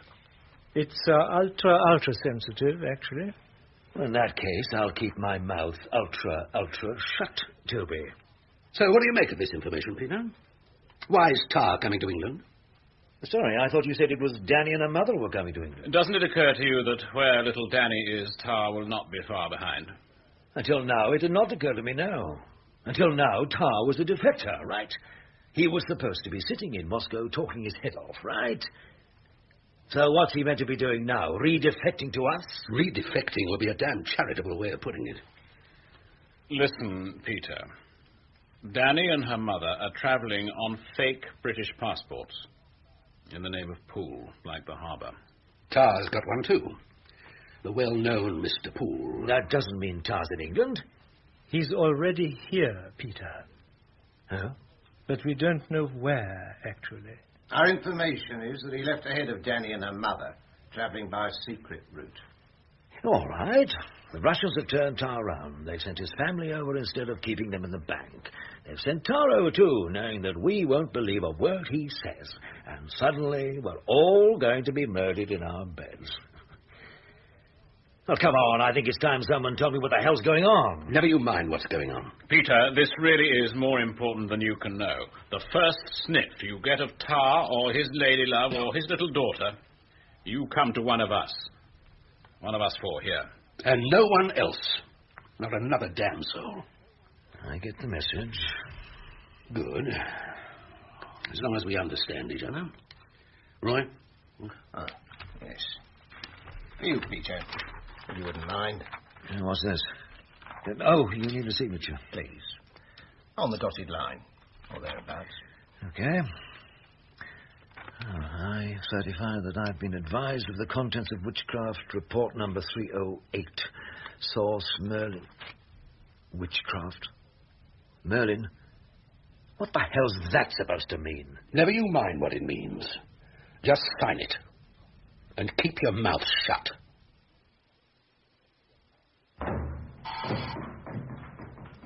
Morning, Mr. Mendel. You're up and about nice and early. Old age, Mrs. G. Can't sleep the way I used to. I can't do anything the way I used to. Oh, go on. You're not that ancient. Says who? Mr. George up yet? Oh, yes. He had his breakfast over an hour ago. I'll be up to his room then. Mr. Mendel? Yeah? Everything to your satisfaction, is it? I mean, we're doing everything just the way you wanted it. Yeah, of course. Why? Well, I think I'm due a little financial adjustment, shall we say, for the room. Oh, yeah. All right. I'll sort it out at the end of the week, okay? I'll make out a little bill for you then. Come in. I've got something for you. The testify file. Duly nicked from the Circus by one Peter Gillam. How did it go? Any problems? Smooth as silk, apparently. At least until he put the phone down on me. Oh? He found himself face-to-face with someone he called Tiny Toby. Toby Esterhazy. Peter'd finished the swap, thank God. Oh, that's a relief. What did Toby want with him?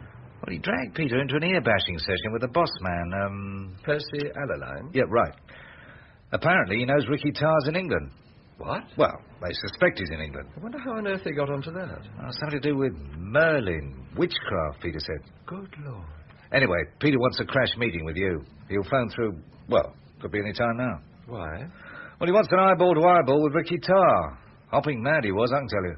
With Ricky? Yeah, the bastard was lying about his passports. According to Ellerline, Tarr, his wife, or whatever she is, and kid daughter Danny are travelling to this country on fake British passports in the name of Poole. That was the name on the passport Ricky showed me. Yes, it is a fake. But how would Percy Allerline know that? I think that's what's worrying Peter. Well, that'll be in now. Yes, Mr. George speaking. Has Mendel spoken to you yet? Yes, just. I think we should talk to our mutual friend. Yes, it's something we must clear up before we do anything else. I'll pick you up, shall I? Please. Shall we say 3 o'clock? Fine by me. Where? Paddington Station. Okay. If you drive in, down the side to the taxi drop-off point, I'll be waiting for you there. The drop-off point at 3 o'clock. Mm-hmm. See you then.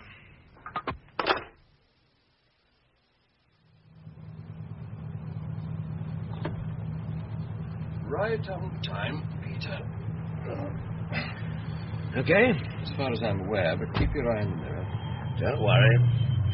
Mendel told you about Tarr. Mm-hmm. Bloody fool could have blown our whole operation. Yes. Tell me about Witchcraft and Source Merlin. They were just names on a piece of paper which Roy Bland made me sign at the end of the meeting with Percy. How was it worded, this piece of paper? Read like the Official Secrets Act. You know, I certify that I have been advised of the contents of Witchcraft, report number 308, Source Merlin. And then? The usual rhubarb.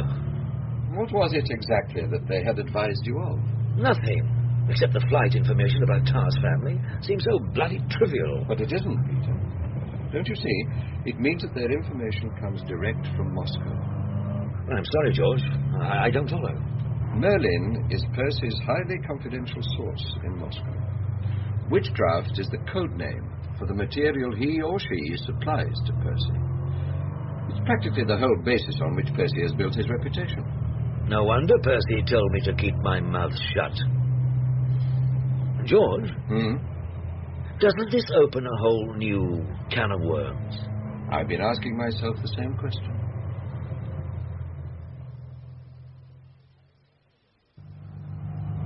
How much further, George? We're nearly there. I think we want the next turning on the left, Peter. Yes, this one coming up. Ah, got it. There. And that's the house up ahead. Not bad. Whose house is it? Ailsa Brimley's. Good Lord. That's a name out of legend. Did you ever meet her? Before my time. Brim was Jebedee's right hand during the war when she was young enough to be his daughter. Though there were some who maintained that she was something else. Was she? No, I never asked. Come on. There's Brim at the door. I can see how the rumour started. Oh, yes. There was always a lot more to her than that, believe me. Hello, Brim. Hello, George. Nice to see you again. You don't know Peter Gillam, do you? Oh, by reputation. I rather think I'd left by the time they brought you in from the cold. Nice to meet you, Miss Brimley. Call me Brim. Everybody else does. Oh, come in. Come in. Oh, thank you. Thanks, Brim.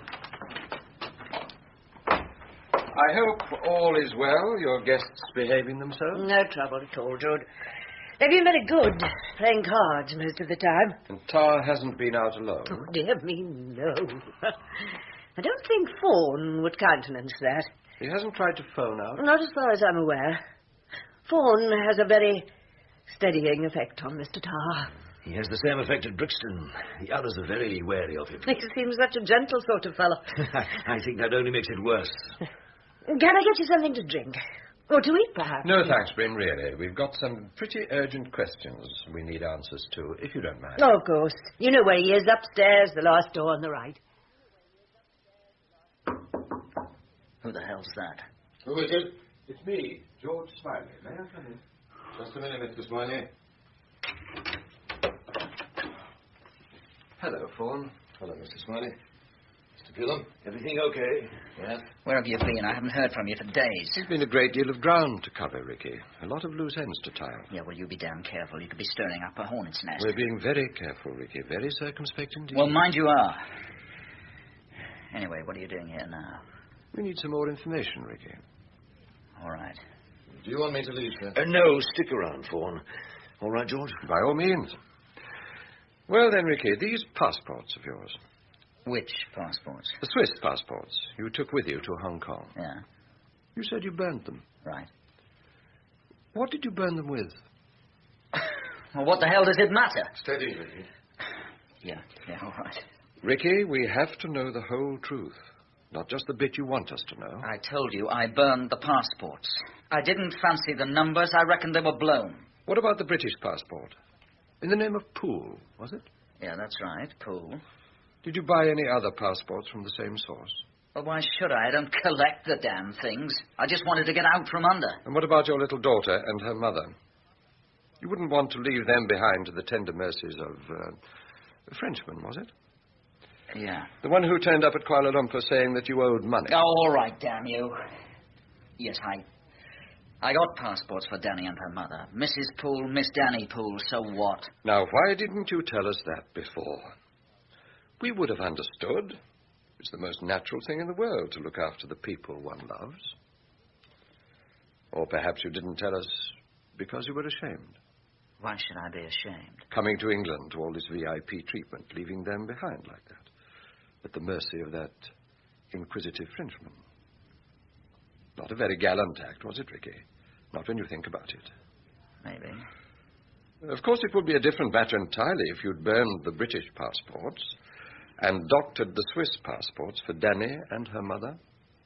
That would make sense, wouldn't it, Ricky? You could make travel arrangements for them in the name of Poole. Book them on a flight to England, perhaps, quite openly. So you'd be laying a false trail for London Station, the Russians, whoever it was looking for you. When, in fact, you had already used the Swiss passports to smuggle your family to somewhere safe. To somewhere like Jakarta, say. Look out, George! You leave her alone, you hear me? There you are, Ricky, old son. You just sit quietly and get your breath back, all right? You all right, Mr. Smiley? Yes, thank you. I don't know where Danny is, or her mother. You look after your own woman. Leave me to look after mine. That's enough, Ricky. Oh, it's all right. I don't know where they are, Ricky. And I don't want to know, believe me. Just as long as you don't try to communicate with them. Don't worry. It shouldn't be for much longer. A week. Less, if I can manage it. Try not to think about it too much. Penny for them, George. Hmm? Oh, just going over what Ricky said again. Oh, which bit exactly?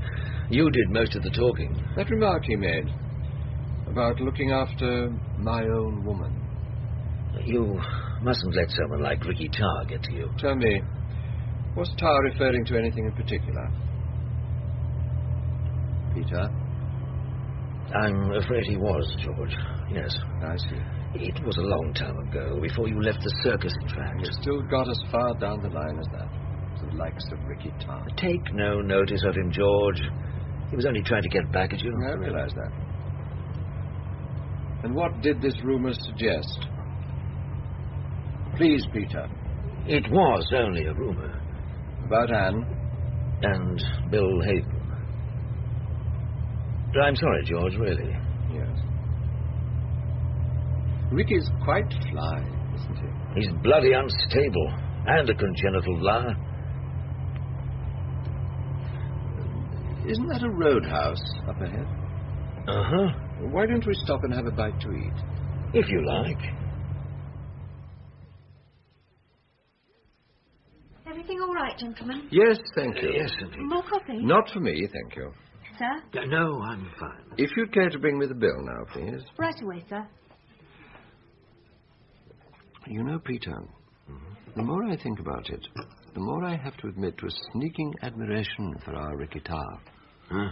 No, seriously. He's taken on London Station and Moscow Centre single-handed and fooled them both. Ricky's a fly little beggar. You said it yourself. Look, Peter, I think we both know why the Russians want to get their hands on Ricky Tarr. Oh, yes. To protect their mole inside the circus. But why, then, are London so anxious to get their hands on Ricky? Well, Percy seemed to think Tarr is redefecting. At least, that's what he said. How can he be redefecting when he never defected in the first place? Well, we know that, George. Percy doesn't. Why not? If his source in Moscow told him about Tarr's travel arrangements, he must surely have told him Tarr wasn't a defector. It doesn't make sense, does it? Not yet, Peter. Not yet. Your bill, sir. Oh, thank you. Is there a public telephone I can use? Outside, by the main door, sir. Thank you. I promised to phone Mendel. Oh? He's trying to trace some of the people who were involved in Operation Testify. Anyone in particular? Max Kodicek, for one. According to the file, he was Jim Prideaux's babysitter. Whatever's happened to old Max? I haven't seen him for ages. No one has. He hasn't worked for the circus since Testify. I see. Who else is Mendel after? Sam Collins. Sam? He was duty officer the night Jim Prideaux was shot. That's right. Sam got the push about 3 weeks later for drinking on the premises or something equally stupid. Amazing, Peter, isn't it? Practically everyone who was involved with Operation Testify is no longer working for the circus. Including you? Including me. Look, let me take care of the bill while you go and phone Mendel. Very well.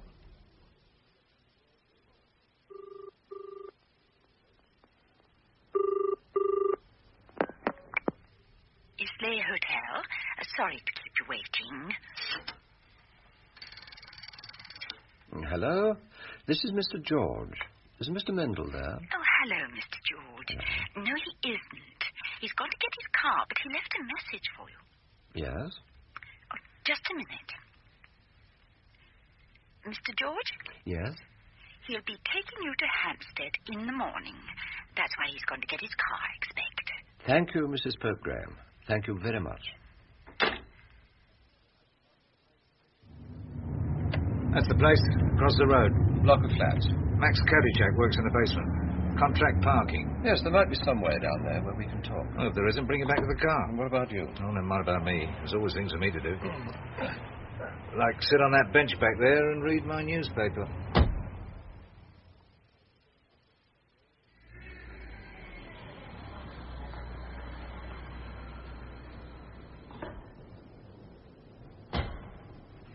Okay, Max, take it away. Bring Jago up next. Right. I say, excuse me. Just a minute. Any possibility of renting a parking space for a few months? What sort of car? Hey. Hello, Max. What do you do here? I want to speak with you, Max, in private. Sure. We go in the cabin. Oh, Dickie? Yes?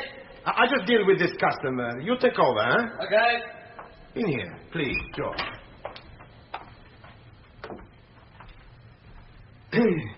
Sit down, please, George. We can talk here. Thank you. You want some terrible coffee? No, thanks. I just want to talk. Sure. We talk, then. About Jim Prideaux. Uh-huh. Okay. I'm not in it anymore, Max. Did they tell you? Nobody don't tell me nothing. They sacked me. Probably about the same time they sacked you. What do you do? Steal money? I don't want them to know I came here, Max. This is private. Okay. You private, Max private too. Cigarette? No, thank you. Me also. Try to give up. I want to know what happened in Czechoslovakia. I had no part in it, Max. Please believe me. Sure, George. I was in Berlin. I knew nothing, absolutely nothing of the background or the planning for that job. Planning? Well, that was some planning, George. Some planning. Jim had some sort of special job to do, didn't he? He asked for you. I know he did. Sure. Was special job. Secret job for Czechoslovakia. Jim asked me to babysit. Jim say, take leave. Tell Toby Esterhazy Max got girlfriend trouble in Leeds. Toby say Max always got girlfriend trouble somewhere. He's right. So Toby knew nothing of Jim's mission? Nobody don't know nothing. Nobody allowed to know. It's special, secret job. For control. For control personally? Yeah, personal. No one else. Did Jim say how long this job would last? 3 days. Secret conference in Racici. It's near Brno. Yes, I know. Who was this conference going to be with? Don't know. Jim say only to meet him in Brno by football stadium. Max crossed over from Austria by van near Mikolov. How was Jim going? Plane from Paris to Prague. Train to Brno. Only he was late. Oh? Sure. Miss Rendezvous. Make only fall back later. Did he say why? No. Say only plans were changed. Now Max must stay out of it. Must drop Jim short of rendezvous. Go straight to Brno and wait till Monday. Okay? Okay. If Jim don't show up by Monday, Max go home, deny everything. Girlfriend trouble in Leeds. And if Jim does show up? If Jim show up, Max carry message to control. And only to control. Not to contact Network Agravat, not to contact Network Plateau, not to contact Circus residency in Prague, especially not to contact residency. Not to contact nobody except control. And give him Jim's message? Sure. What sort of message would it be? Did Jim say? One word. Message would be one word. What sort of word? Max don't know.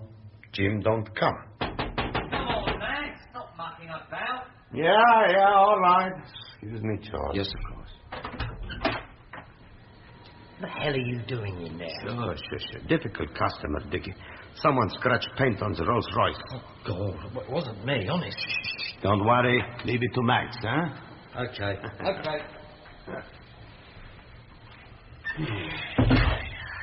So, something obviously happened to Jim on his way to that first rendezvous in Brno. For sure. So he made the fallback. And then what? We drive to Rachichi Road and find car. Fiat, black, no lights. Jim get out, say something to driver, code word, something. Then get in car and drive up track which go through woods. And then? And then Jim don't come back no more. Max, what happened to Jim? What the hell? Now, come on, Max. You hear these things. It gets around among you emigres. Come on, Max. You must have heard something. Yeah, sure. I hear they shoot Jim from behind, in back. He was maybe running, yeah? I hear they put him in prison. Yes, but how did we get him back? What did it cost? I tell what it cost, George. It cost Pribble's wife, Pokova Mirekov, Pribble's wife, the brother. Colin Carré, also his sister. This was Network Agravat, now mainly dead. After Network Agravat come Network Plato, come lawyer Rapotin, come Colonel Lankron, come typist Seva Kriglova, Hanka Pilova, also mainly dead.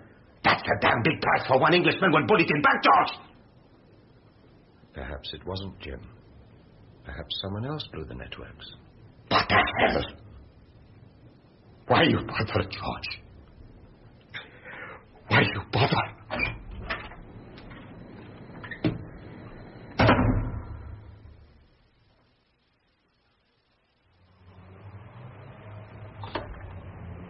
All right? Yes. Well, I'm not sure, really. I've taken the registration number of every car within 2 blocks. So if one turns up on our tail, we'll know. Where to now? Next appointment. You've already traced Sam Collins. Well, there aren't that many really high-class casinos in town. 2 phone calls was all it took. He's at the Rouge et Noir, just off Grosvenor Square. Oh, will it be open yet? It never closes, does it? Those people never give a sucker an even break. I'm going to need 2 more pieces of information fairly soon. Name them. One's a firm called Stroll and Medley. What do they do for a living? That's what I want to know. There's an invoice from them in the testify file for services rendered. It's a strange piece of unexplained trivia. That needs explaining. If possible. What else? Present whereabouts of Jim Prideaux. Full name? James Sheldon Prideaux. Any leads? I'll see if Oliver Laken can conjure up some relevant background material, but the politicians have rather swept him under the carpet. Right. We'll split to the Rouge et Noir and I'll start putting out feelers.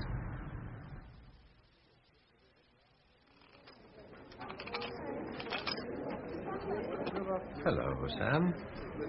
Good God. Can you spare me a few moments? Of course. We're going to the office. Fine. Well, what do you think of the place? It's certainly impressive. And very profitable. Okay, George. Do you enjoy all this, Sam? Well, better than selling washing machines, isn't it? So, what can I do for you? A few memories, bits and pieces, you know. Like what, for example? I'd like to talk about the night Jim Prideaux was shot. You were duty officer, weren't you? Yes.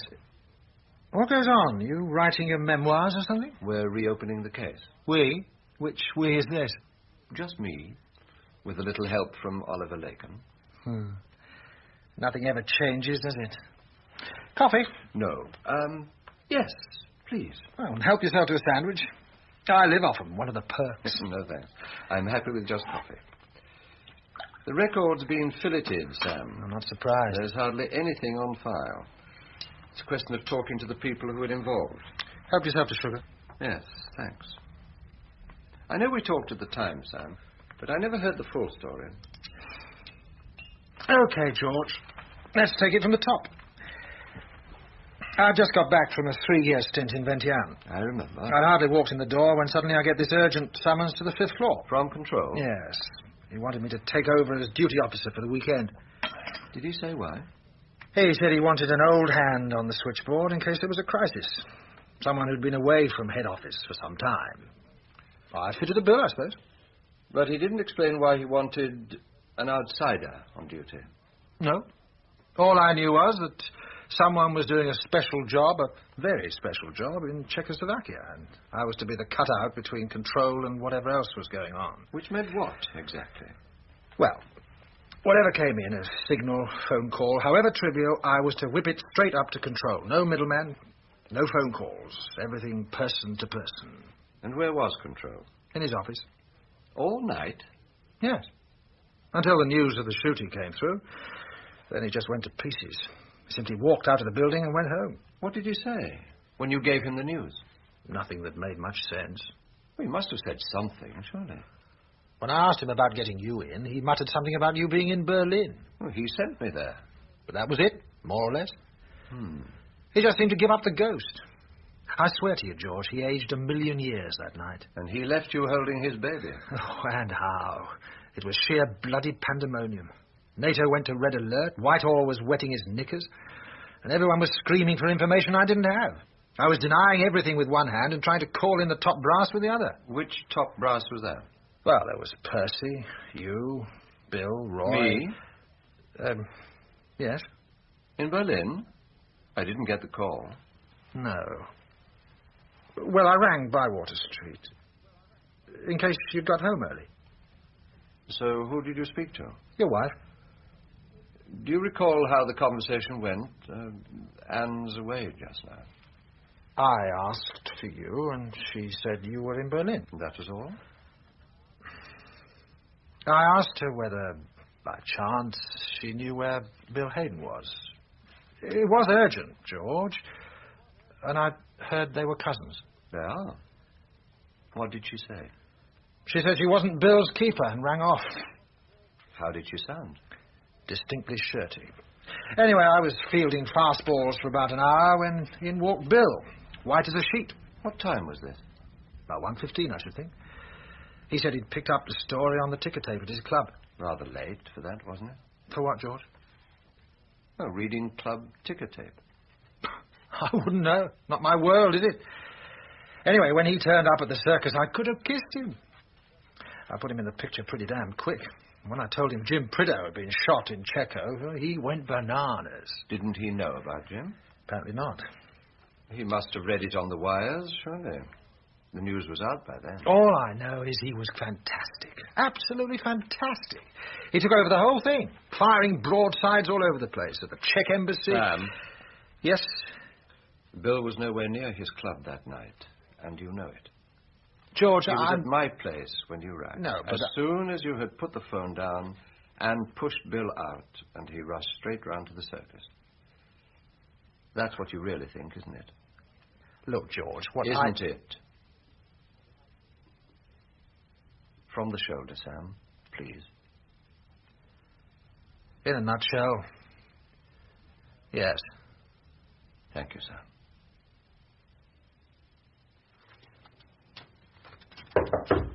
Come in. Ah, good morning, Oliver. George. All well? Very well. Can I offer you some coffee? Not just at the moment, thank you. Do take a seat, Oliver. Well, how much longer is all this going on, George? Until we find our mole. That is the object of the exercise, isn't it? Yes. I asked you to call in so I could bring you up to date. Good, good. Yes. I think we have established the salient facts about Operation Testify, Oliver. Uh-huh. We know Control mounted the operation entirely off his own bat. Indeed. And we know the operation was betrayed. To the Russians, not to the Czechs. How do we know that? It was reported to London Station by one of our own agents. Hearsay, George. It's pure hearsay. Well, agreed, Oliver, but worth following up, wouldn't you say? Well, yes, but what will that entail exactly? If we want to get to the truth of the matter, I have to speak to Jim Prideaux. Oh. I'm afraid so, Oliver. Well, by all means, speak with him, if you can find him. Ah, yes. There was an oblique reference to him in the file we removed from registry. I'd rather not know about that. It seems Percy Allaline passed on an invoice to you from a Messrs. Stroll and Medley for services rendered. Stroll and Medley. Messrs. Stroll and Medley specialize in providing supply teachers to preparatory and minor public schools. Supply teachers? In this case, a language teacher to Thursgood School, which is just outside Taunton only. You think that referred to Prideaux? The service was rendered in May last year. Yes. The timing is about right. I thought it worth checking. What will you do? Just that. Check it out. Mendel's going to look over Thursgood School. He caught the first train down there this morning. No, that's it. Well tackled, Newbold. Why aren't you playing, Jumbo? Please, sir. Oh, excuse games. I've had a cold. We could do with his waiting a scrum, sir, couldn't we? Damn right, Shrimp. We're getting shoved all over the place. Who's that, Jumbo? Who, sir? Over there. Looks like old Solomon Grundy. Who is he? Don't know, sir. Please, sir, I think he's something to do with the church. Church, Shrimp? What church? Please, sir, our church, sir.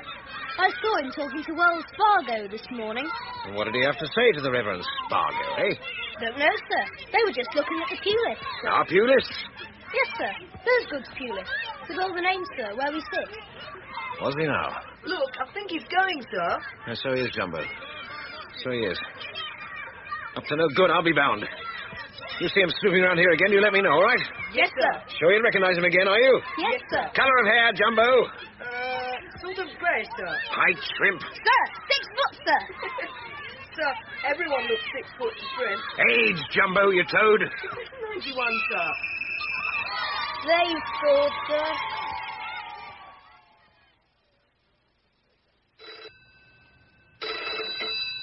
Yes? Mr. Mendel's on the line for you, Mr. George. Thank you, Mrs. Pope Graham. Put him through, please. Hang on. Hello? Hello, Mendel. Any luck?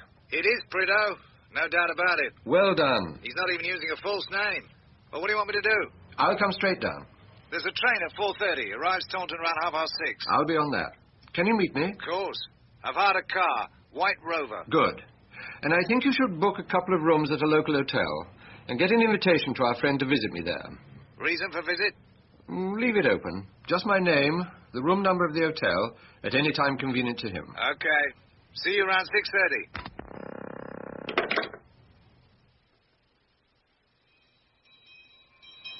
Mr. Prideaux, Mr. Prideaux! Hey? Oh, what is it, Shrimp? Sir, it's a message for you, sir. Message? It's from him, sir. Old Solomon Grundy. He said to run and give it to you, sir. Did he now? Should I have said no, sir? No, Shrimp. Must always deliver messages. They might be important. Sir, I hope it's not bad news, sir. Well, let's see, shall we?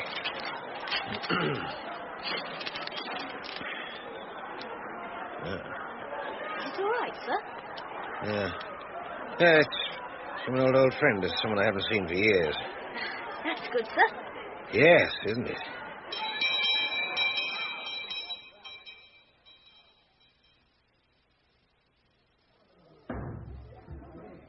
Can I help you, sir? Rooms up there, are they? Yes, sir. Who was it you want, sir? 23, second floor, eh? That's right, at the end of the corridor. Right. There is a lift, sir.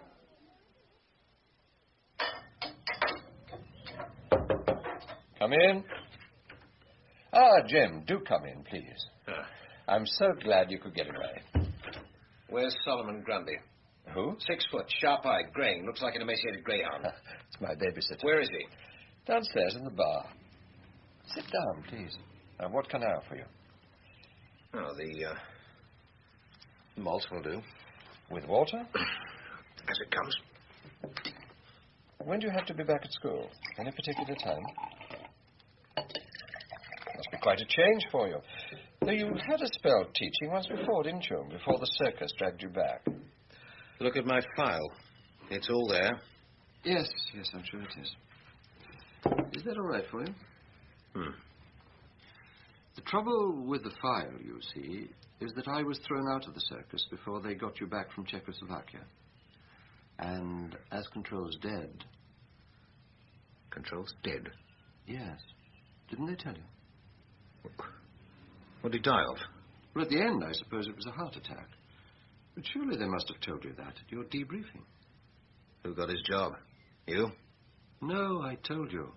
I was thrown out long before you came back. Who then? Who did you want to get the job, Jim?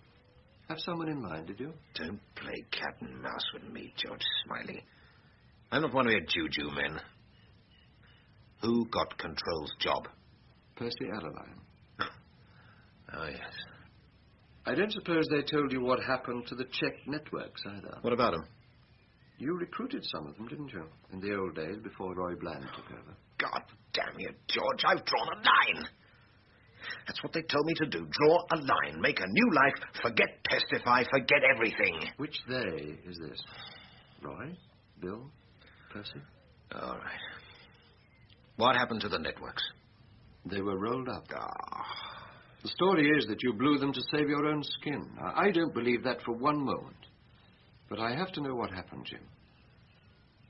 I know Control made you swear to keep silent, but that's over. Didn't anyone get out? I'm afraid not. Oh, for God's sake, let's go somewhere we can breathe. It was a trap, George. Control was set up. You know that, don't you? I guessed. Put in here, George, will you? Very well.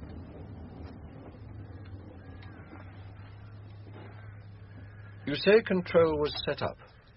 Oh, they had a big surveillance operation waiting for me the moment I landed in Prague. Cars, pavement artists, backups, the lot. There were so many of them, they're tripping over each other. Is that why you didn't make the rendezvous with Max? How'd you know that? Well, Max told me. Oh, he's all right, by the way.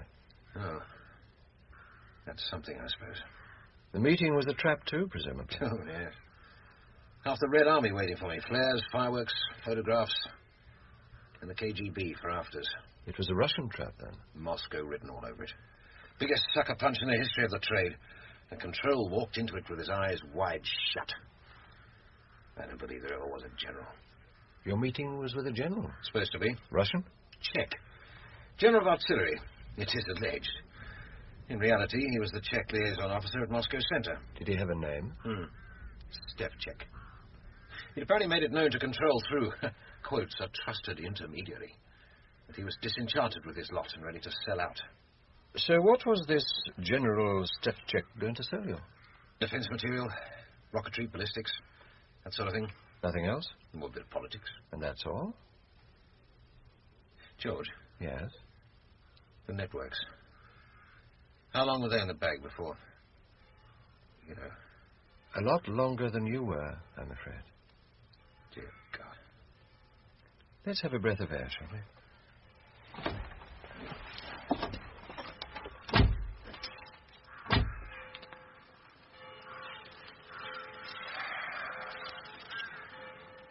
I often come up here.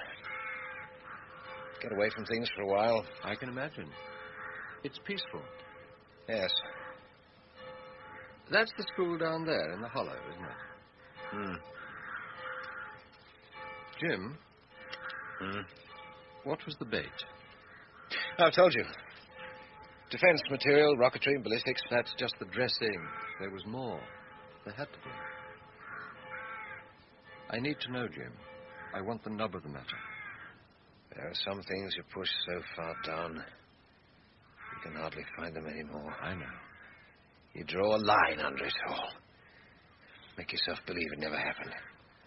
So what was it that Control wanted from Stevchik? What was it, Jim? What Stevchik really wanted to sell us was the name of Moscow Center's mole inside the circus. You knew? We know there's a mole. We know his code name is Gerald. We're trying to establish his identity. That's what Control was doing. He'd been through all the old files, researching, cross-referencing. Somehow, by some process of elimination, he'd got it down to 5 suspects, 5 possibilities, he called them. And Stevchik would name one of the 5. Control gave me a single code word for each of them. That's all I had to get back to him. One word. Yell it down the phone. Chalk it on the embassy wall, anything. Go on. Oh, we used Tinker Tailor, you know, the old nursery rhyme. One name for each? One name for each. Percy Allaline was Tinker. Bill Hayden, Tailor. Roy Bland was Soldier. We skipped Tailor because it might confuse with Tailor. Ditto Richman because it sounded too like a name or a place. Poor man, then. Toby Esterhazy. That's 4. You said there were 5 possibilities. Yes. Beggarman was you, George. It's getting a little chilly, don't you think? Let's get back to the car. Would it be all right if I clear away now, sir? If you finished? Yes, please. No. Thank you, sir. Oh, on second thoughts, leave the coffee, would you? Would you like a fresh pot, sir? No, this is fine, thank you. Morning. Hello, Mendel. I'll be with you in a minute, sir. That's okay. Well, you're up early, aren't you? Couldn't sleep. Still worried about being on Control's hit list? More hurt than worried, I suppose. Though God knows I shouldn't be. The whole point of a mole is that he should be above suspicion. Yeah, well, you were obviously an afterthought. Can I bring some of your coffee? Coffee. Of course. What makes you think it was an afterthought? Well, unless I got my matchsticks lined up all wrong, Control's list went in order of seniority, didn't it? Yes. Alaline, Hayden. Yes, you're right. So you would have been Tinker. Tailor at the very least. Why didn't I think of that? Too close to home. The question now is, why the afterthought? Well, didn't you say Prideaux was close to Bill Hayden? Very close. They were at Oxford together. And Hayden's name was on the list. So you think my name made the list more acceptable to Jim Prideaux? Well, it's a fair assumption. You are being most perceptive this morning. Well, I've got a clear conscience, haven't I? Are you finished with the toast? Yes, help yourself. I'll tell you one thing. I reckon your Mr. Prideaux could prove a very ugly customer if you ever got on the wrong side of him. Probably. He's a very powerful man, certainly. Or was. He had a rough time out there in Czechoslovakia. How long did he hold out? Days, weeks. I don't suppose he knows. Then why didn't the networks get out, if they had that much time? That's the whole point. They didn't have time. They were rolled up on the first night. What?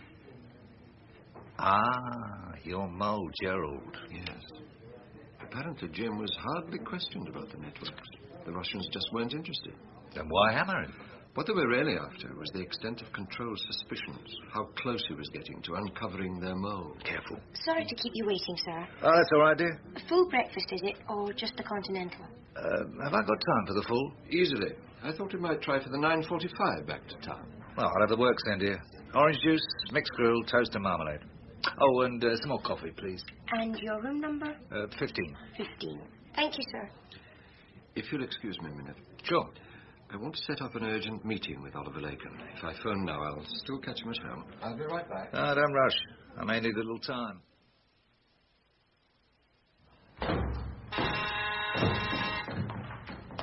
Good morning, Mr. Oliver. Good morning.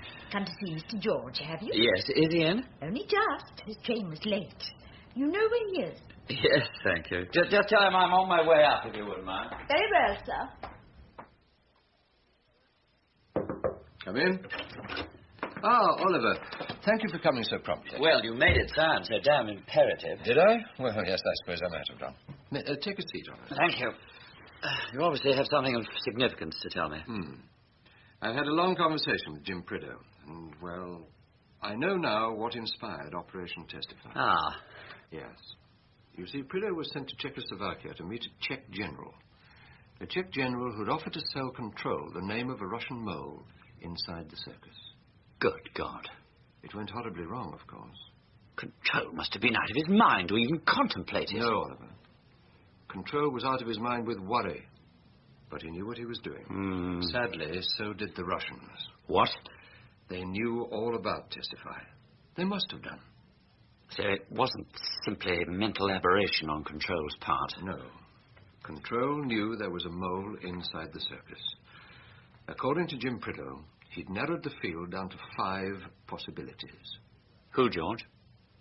Who were they? Bill Hayden, Roy Bland, Toby Esterhazy, and Alaline. The top 4? Yes. Who else? You said there were 5 possibilities, did you not? Yes. The 5th name on Control's list was mine, Oliver. You, George? I'm afraid so.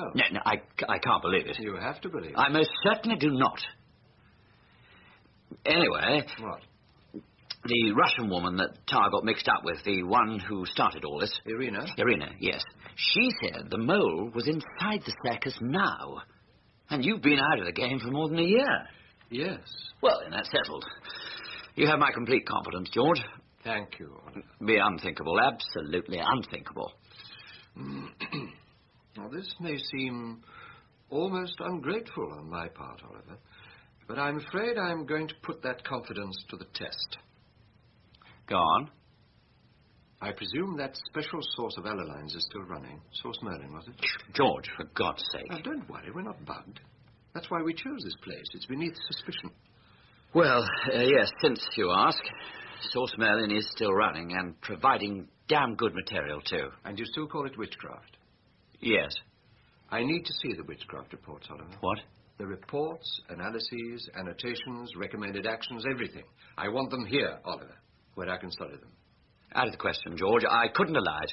Because I was never on the witchcraft subscription list. You don't know what you're asking. Percy Allerline's on the list. Of course he is. It's his source. And Bill Hayden, and Roy Bland, and Toby Esterhazy.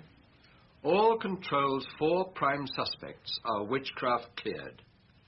They've been on the subscription list since day 1. You can't be serious, George. If Control's suspicions were correct, and one of those 4 is the Russian mole, then Moscow has known about Source Merlin and the witchcraft reports for at least 18 months and done nothing about it. Yes. Look, Oliver, I'm nearly there. There's just one last clever knot that I can't undo. And I know, I'm certain, it has something to do with witchcraft. I need those files, Oliver. Very well. But there's reams of the stuff, I warn you. I shall want it all. Well, if you say so, but it may take time. I'll see what I can lay hands on this afternoon and bring it in tomorrow morning, if that's all right with you.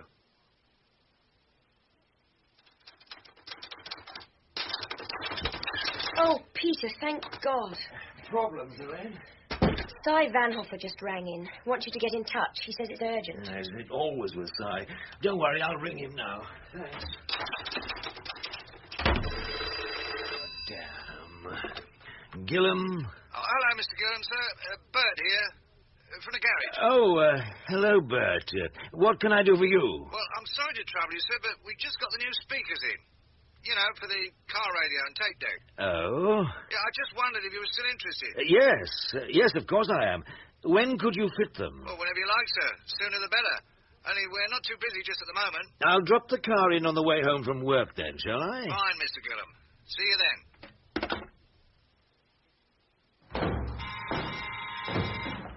Hello, Mr. Williamson. Oh, playing at hotel receptionist now, are we? I'm standing in for Mrs. Graham. She's making some more coffee and sandwiches for George. I just got here in time, then. Well, he hasn't moved out of his room for the last 3 days. He's not ill, is he? He will be if he goes on like this.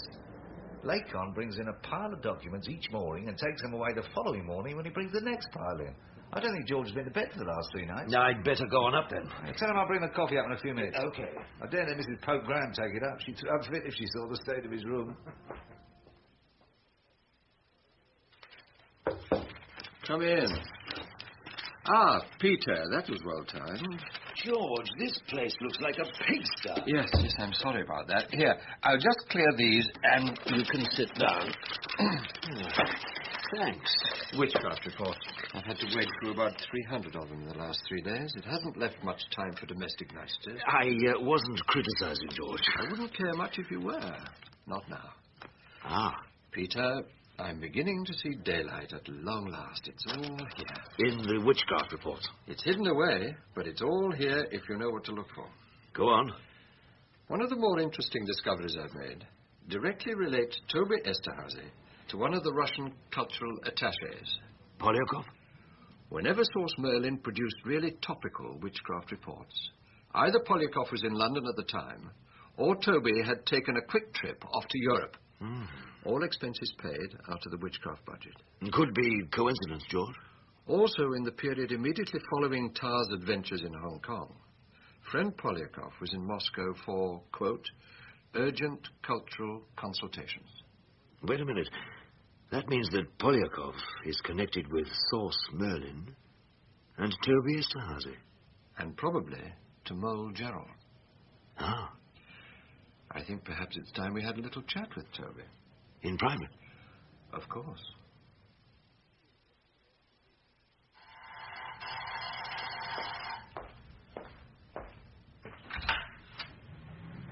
I hope I haven't kept you waiting, Peter. No, right on time, Toby. Come in. Thank you. I looked this place up, actually. It's not on my list of safe houses. No, it wouldn't be. We've only had the place a couple of weeks. I see. And you say you're meeting a German here, an East German in the fur trade, who might run courier for us. Right. He should be here any time now. In here, Toby. Thank you. Where did you find Hello, this? Toby. George, what are you... Hands against the wall. What is this, Peter? What's going on? Sorry about this. You know I never carry a gun, Peter. Not in England. Did you come alone, Toby? Of course. It's okay. He's clean, George. No babysitter? To meet Peter and a poor German. Sit down, Toby. Okay. Oh, what's all this about? We want to tell you a little story, Toby. Are you sitting comfortably? Sure. It's about a man called Merlin, a veritable wizard who conjured up first-class intelligence material from so many different sources inside the Soviet Union that his product was dubbed Witchcraft. Careful, George. Merlin himself is not a prime source. He merely collects this intelligence and passes it on to London. Please, George, you're treading actually on very dangerous ground. Then one day, Merlin finds he has a friend in London, a fellow conspirator. Let's pretend this friend held the post of cultural attaché to Moscow's London embassy. I'm not listening, George. Let's pretend you are, Toby. And let's pretend his name is Alexei Alexandrovich Polyakov. I'm not hearing you. Having Polyakov on your doorstep was too good an opportunity to miss. Some of Merlin's material is smuggled to London by diplomatic bag, so all Polyakov has to do is slit open an envelope and pass the contents on to his counterpart at the circus. You don't know what you're saying, George. I know Witchcraft is a large operation, Toby, a very secret operation. And the way the operation works here in London, that's a very special secret, isn't it? But you know how it works, Toby. You, Roy Bland, Bill Hayden, the three of you, and Alaline. You know, because you four are Merlin's magic circle. So how does it work, Toby? Well, maybe I'm just keeping my mouth shut. Maybe you should too, George. So who handles Polyakov? You? Roy? Bill? All three of you, perhaps? Or even Percy? Let me sweat the bastard, George.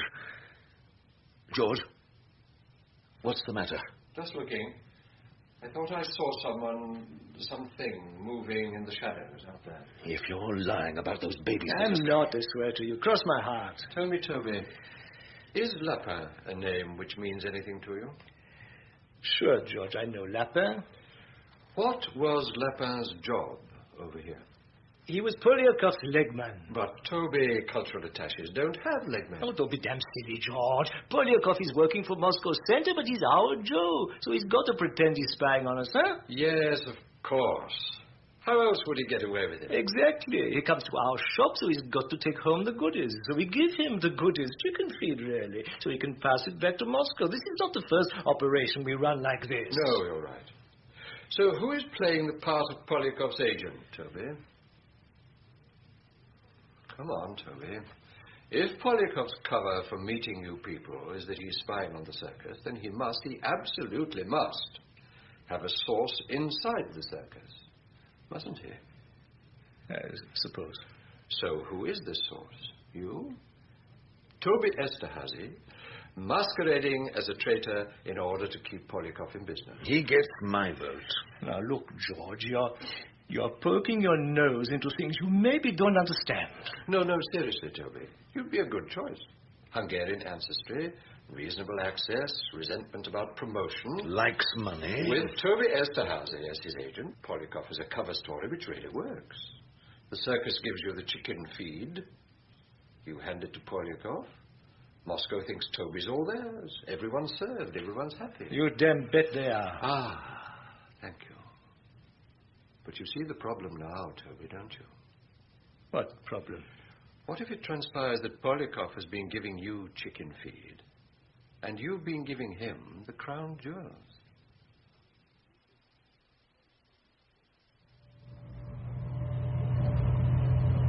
Where are you taking me exactly? Never you mind, Toby. George? A safe house, Toby. I'd like you to spend a few days there until this business has been cleared up. George, you surely can't be serious. A Russian mole inside the circus. It's too fantastic. We've always accepted that it could happen. Yeah, sure, it's a nice idea in theory, but there are two sides to everything. Indeed. I mean, whoever called Witchcraft chicken feed? No one. It's the best. Not as good, I imagine, as you've been handing to Moscow. Oh, George. Via Polyakov. I think you have the wrong end of the stick. I'm a very patriotic fellow. I know, Toby, I know. But you see the way the circus is being turned inside out. Who's wrong? Who's right? George, listen. If you are wrong, I don't want to be wrong, too. You understand me? But if you're right, he wants to be right, too. Sure, why not? All I want, George, is to get this thing cleared up, you know? For the good of the circus. Thank you, Toby. I felt sure I could rely on you. Always, George, always. We're nearly there. Another 10 minutes. Good. Where is there, this safe house? Just beyond Colchester. You'll be very comfortable. Oh, sure. Maybe I should call my wife, actually. Of course, you can phone her from the house. Better to phone the duty officer at the circus. Let him tell your wife. Would you do that, Toby? Whatever you say, George. Anything I can do to help? For the good of the circus.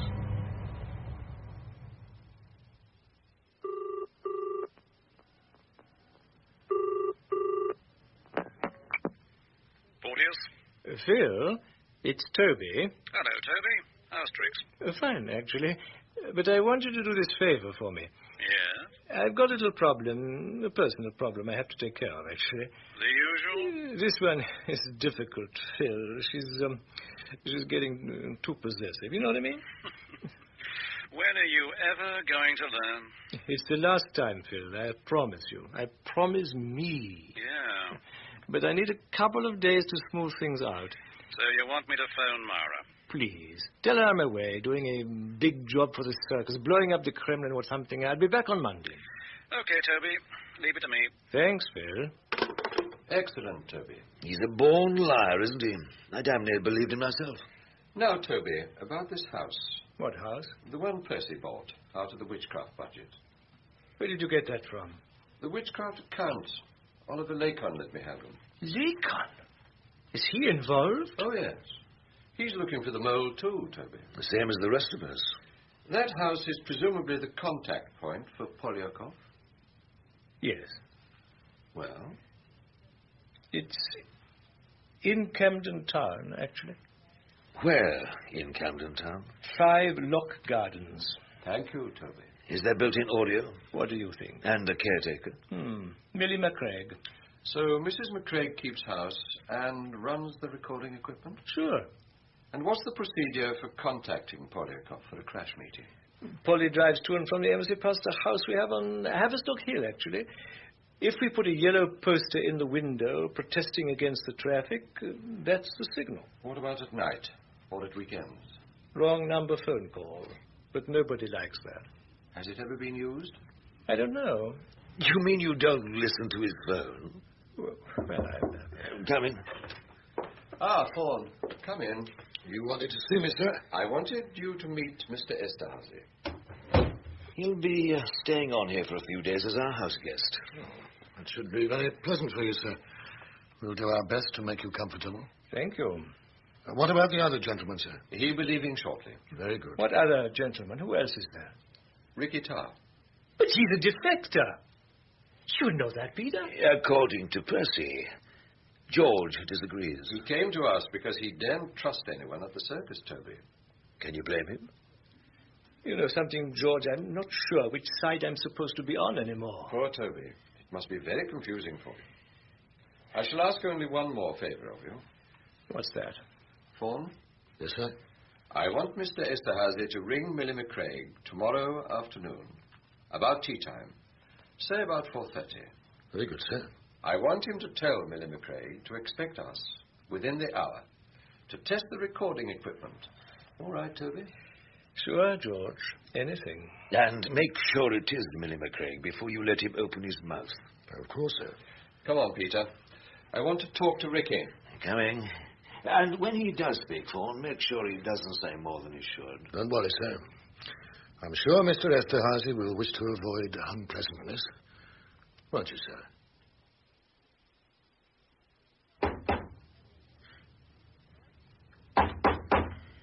Ricky, it's me, Peter Gillam. Open up. You and who else? George Smiley. Hang on. Hello, Ricky. We bring glad tidings. Where's Fawn? That's the glad tidings. He's downstairs. He's got a new charge, Ricky. You don't need him anymore. Great. So, have you found the mole yet? Well, not quite. We've narrowed the field down to 3 people. Who? Bland, Hayden, Alaline. Christ, no wonder I nearly got my throat cut. You were damn lucky. We need your help now, Ricky. To do what? To narrow the field down to 1. And you can settle some old scores at the same time. Yeah, I owe Irina that much. What do you want me to do? How would you like to spend a long weekend in Paris? On the firm. Great. When do I go? Tonight. You take Fawn's car and drive to Harwich. Overnight ferry to the Hook of Holland and drive down to Paris from there. And what about a passport? Use your own.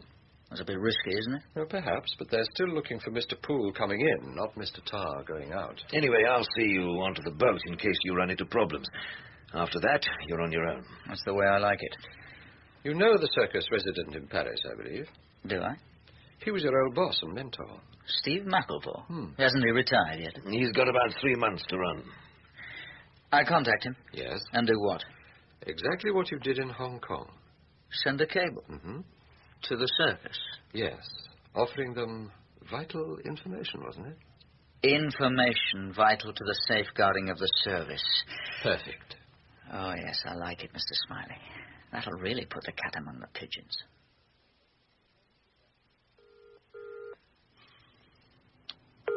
Oh, come on. Islay Hotel, can I help you?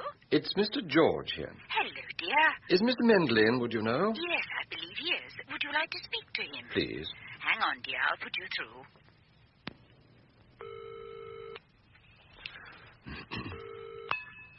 Room 9? Mendel is Mr. George. Hello. How's Triggs? Fine, thank you. We got my nephew away on time. No collywobbles? No. He's looking forward to meeting his friend. Good. I just wanted to let you know that Auntie and I won't be back until tomorrow morning. Oh, I won't wait up then. But we are hoping to throw a little party tomorrow evening. I like parties. We'll have a few arrangements to make first, of course. Of course. Should be fun. Until tomorrow, then. Bye.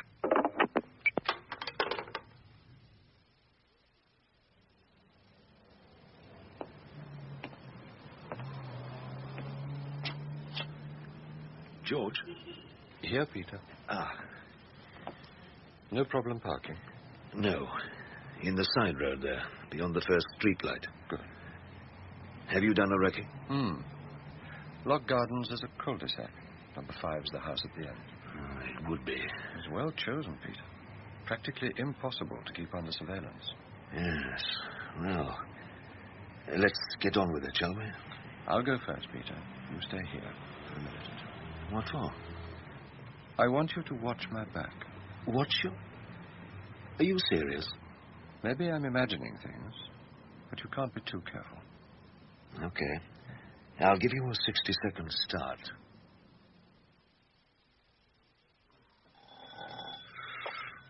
Ooh, come on, Millie. Just a minute. Yes? Hello, Mrs. McCraig. Mr. Smiley, what brings you here? Didn't Mr. Esterhazy tell you I was coming? Oh, aye, but he didn't say it was you. He just said it'd be an old friend. Come in. Thank you. Are you by yourself? No, Peter Gillam should be along in a minute or two. I heard you'd left the service. Retired, was it? Well, sort of semi-retired. And now you've come to check the wiring or some such... That's right. On Mr. Esterhazy's authority? No, on Mr. Oliver Laken's. Oh. If you have any worries, Mrs. McCraig, any worries at all, you can reach Mr. Laken on this number. Here. I see. But you're to ring no one else. Is that clear? Oh, very. That'll be Peter Gillam.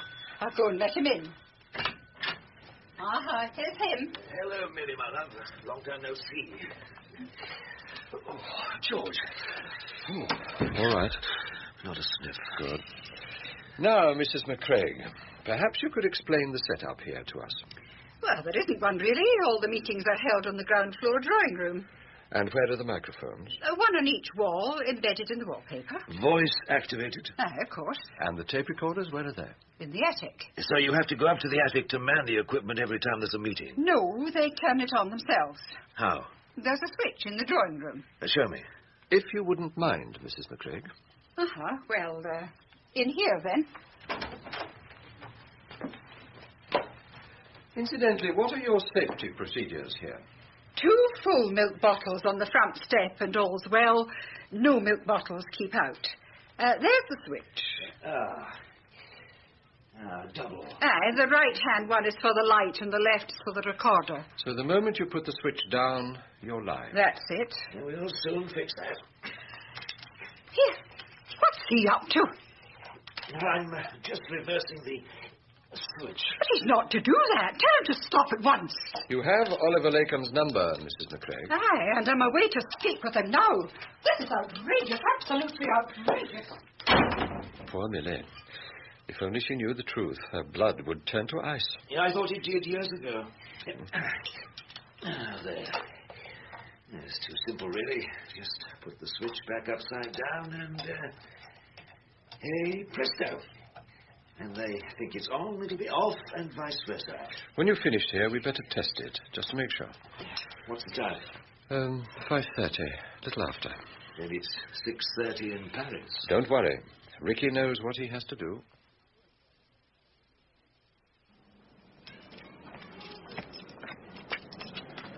Hello, Mr. Macklevore. What? Ricky? Easy now, Mr. Macklevore. What the hell are you doing here? Lock the door. You're not going anywhere. What's all this about? Just do as I say. Gently now. Don't make me nervous. What the devil have you been up to, Ricky boy? The whole damn circus is after your blood. Is there anyone still inside the building? Only the duty cipher clerk. Locked in? What do you think? But he'll open up if you tell him. Oh, for God's sake, Ricky. Come on. And no tricks, or you won't live to collect your pension. You're out of your mind, Ricky. London will have your hide for this. Shut up. Where's the cipher room? Here. You sure there's no one here but the cipher clerk? Positive. Okay. No tricks, mind. Open up, then. It's me, Steve McElvore. Hello, Mr. McElvore. I thought you'd gone home. I came back. I have to talk to London urgently. Just a minute, sir.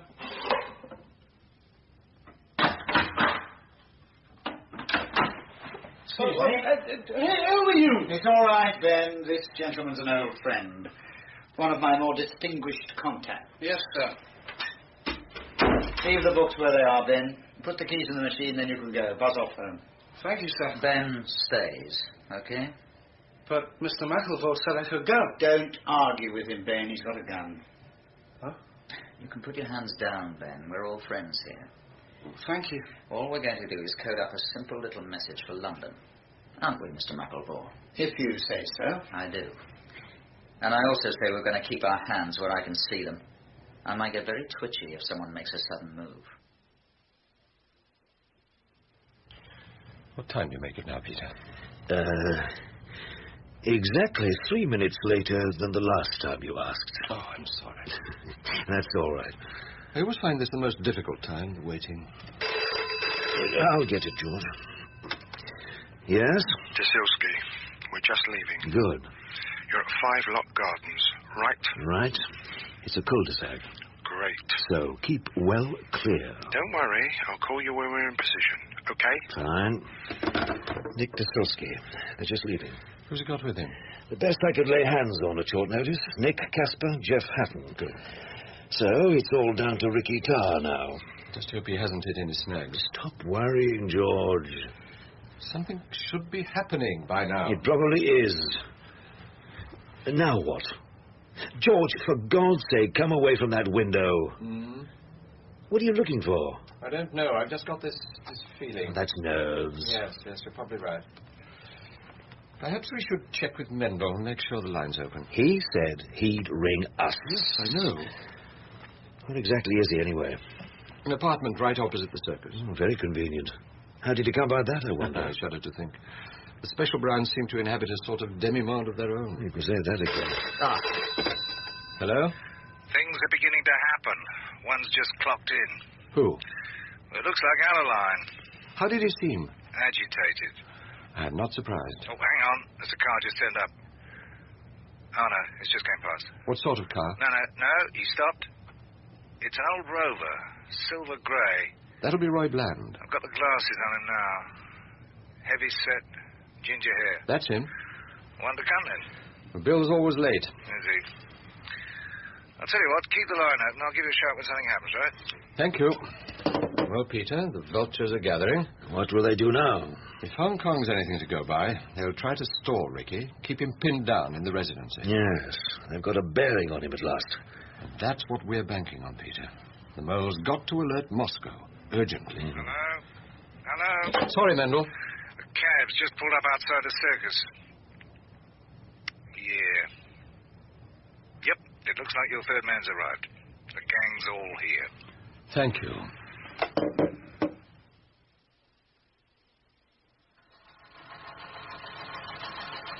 Here it comes. Looks brief and to the point. Unbutton it, Ben. That's a good lad. It's from Alaline, personal to you. It's on the tape, too, isn't it? Yeah, of course. Then run it through the machine, the decryptor or whatever you call it. But it's a flash. Decipher yourself. Do it, Ben. Yes, Mr. McElvore. You really are off your chump, Ricky. No one in their right mind is going to swallow your story. Then why are they trying to kill me? It's not the bloody Russians who are trying to kill you, it's us. It comes to the same thing, doesn't it? Read it, Ben, so that Mr. McElvoy here knows exactly what's happening. Personal for Tar from Alaline. Decipher yourself. Require clarification and or trade samples before meeting your request. Quote, information vital to safeguarding of the service, unquote, does not qualify. Urge you confide McElvore immediately. Repeat immediately. Stop. He's stalling again, that's what he's doing. Stalling while he measures me up for a coffin. Just the way he did for Irina. Irina, who's she? Yeah, first he's playing the same old tune, the bastard. And we'll show him. Won't we, Ben? Beg pardon, sir. Dasilski's party should be here by now. Give them time. Are you sure that walkie-talkie thing's working? Please, George. We've got Mendel on the other end of the phone watching the circus. We've got time on our hands and everything's under control. Mr. Pete. Mr. Peter, do you read me? Over. There you are. Peter to Nick. Pete to Nick. Loud and clear. Over. We're in position. What news? Over. Sit tight. We'll keep you posted. Out. Oh, that's a relief. Mendel, are you there? With you. Anything happening? Oh, one or two lights going on and off. Otherwise, nothing. No one's left the building. Keep your eyes on that entrance. If you miss him, we'll be in trouble. Don't worry. Stay by the phone a minute, Peter. Sure. George, you've spent half the evening peering out of that damned window. What's got into you? I'm not sure. I'm just uneasy. There's no one there, I promise you. If there was, I'd have seen him. I was watching your back all the way. Hello? What is it? A taxi's just arrived. Hang on. Stand by, George. What's happening? One of them's just left. Which one? Couldn't see. He was hidden by the taxi. Damn. Heading north, though. Your direction. Thanks. Well, Peter? I think Mole Gerald's on his way. Will there be anything more to send, sir? Let's wait and see. Some of us have got homes to go to, Ricky boy. How much longer do you intend keeping us here? Just until the next message comes through, Mr. McElvore. No longer, I promise you. One more? Saying what exactly? Oh, I don't know. How about, the mole is dead, long live Ricky Tar. You've got a hope. There's no sign of him yet, Mendel. He ought to be with you by now. Maybe he's not the mole after all. He must be. Taxi's just arrived, George. He's here, Mendel. Signing off now. Roger. Good luck. Pete to Nick. The first one's arrived. Roger. Where do I plug in the headset? There. I can't hear anything. He won't have switched on yet. Oh, of course. He won't hear anything until he thinks he's switching it off. Ah, yes. There it is. What's he doing? Just pacing about. You think it's Mole, Gerald? Almost certainly. Another taxi. Must be Polyakov. Beat to Nick. The second one's arrived. Stand by. Roger. Standing by. What's that? Tradecraft. He's bringing in the milk bottles. Anyone in? He's just come into the drawing room. Well, what's happening? Polyakov's reciting their cover story. What about the Mole? He hasn't spoken yet. George, what is it? What's the matter? Nothing. I've heard enough. All right, Peter, you can call him in now. Pete to Nick. Move, move, move. Roger. On our way. Come on, Peter. I suppose we'd better make ourselves known. You okay, George? Yes, of course. I'll let the others in. I'm sorry to interrupt you, gentlemen. George, who are you? Alexei Alexandrovich Polyakov, I presume. Yes. Or do you prefer Colonel Viktorov of the 13th Directorate? They're here, George. Thank you, Peter. Allow me to introduce you to Mole Gerald. Bill Hayden.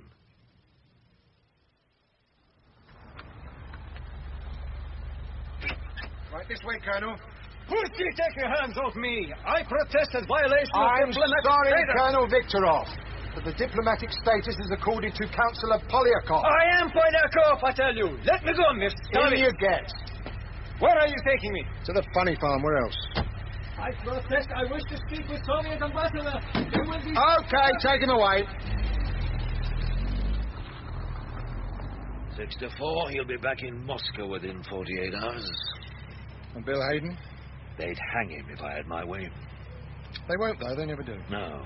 He'll be put on ice and traded for one of the agents he helped to blow. We'd better get him to the interrogators, I suppose. I'll give him a minute. He's making his last confession to George. Moscow is trying to position Percy to take over from control. I see. Witchcraft was Carla's idea. It may be hard for you to admit, George, but the whole concept was classic. I wouldn't disagree. Percy was the front man. I slipstreamed behind him. Roy and Toby did the legwork. None of them knew. And Operation Testify? Presumably that was your own idea. Yes. But that was a desperate throw. I knew Control suspected a mole, all that digging about in the files. And he was getting close. Too close. Was Stefchek's offer genuine, by the way? Good Lord, no. No, it was a fix from the start. But we had to be certain Control would rise to the bait. And who he would send to Czechoslovakia, presumably? That, too. It had to be a big gun, someone who wasn't witchcraft cleared. And someone who was a Czech speaker. Yes. I've been through all the files, all the correspondence back over the years. I knew you and Jim Prideaux were close. I never realized how close. Yes. Blood brothers, you wrote once. I got him back, damn it. Yes. Yes, you did. That was very good of you. Don't bloody well patronize me, George. Sorry. I shall have to break it to Anne, of course. Is there anything in particular you want me to say to her? She's your wife. She always was. Yes. I'm sorry about that. It was Carla's idea. He reckoned that if it was known that I was Anne's lover, you wouldn't see straight when it came to other things. Point? Point. Time he was going, George. Yes. Yes, of course. Okay, Bill. Coming. You all right, George? Fine. Carla thought you were quite good, actually, George. Thank you. He always said you were the biggest threat. But you had this one prize. Anne. Come on, Hayden. Take no notice, George. All clear? No. Okay, bring him up. You sure you're all right? Stop him! Stop that What's car! that? Sounds like a shot. Come on. Get up! George, Hey! come on. No, Peter, no, you go. Stay with him! Mr. Gillum! Mr. Gillum! Yeah? Trouble. Someone took a pot shot at Hayden. We heard. Who was it? Did you see? Too dark. He was in an old jag, parked at the top of the street. Bill. Is Bill all right? He's dead, Mr. Smiley. Oh, my God. What were you playing at? Didn't you have him covered? Yeah, we weren't expecting this, were we? Oh, my God. Well, move, man. Get after him. Right away. Sorry, Mr. Smiley. Yes, thank you. I'll give 'em sorry if they don't get him. It's all right. They aren't to blame. I don't understand, George. Apart from us, who else knew Hayden would be here? It's of no consequence, Peter. Not now. You knew, George, didn't you? You knew this would happen. No, but I should have done. I should have known. After all, Bill once said they were blood brothers.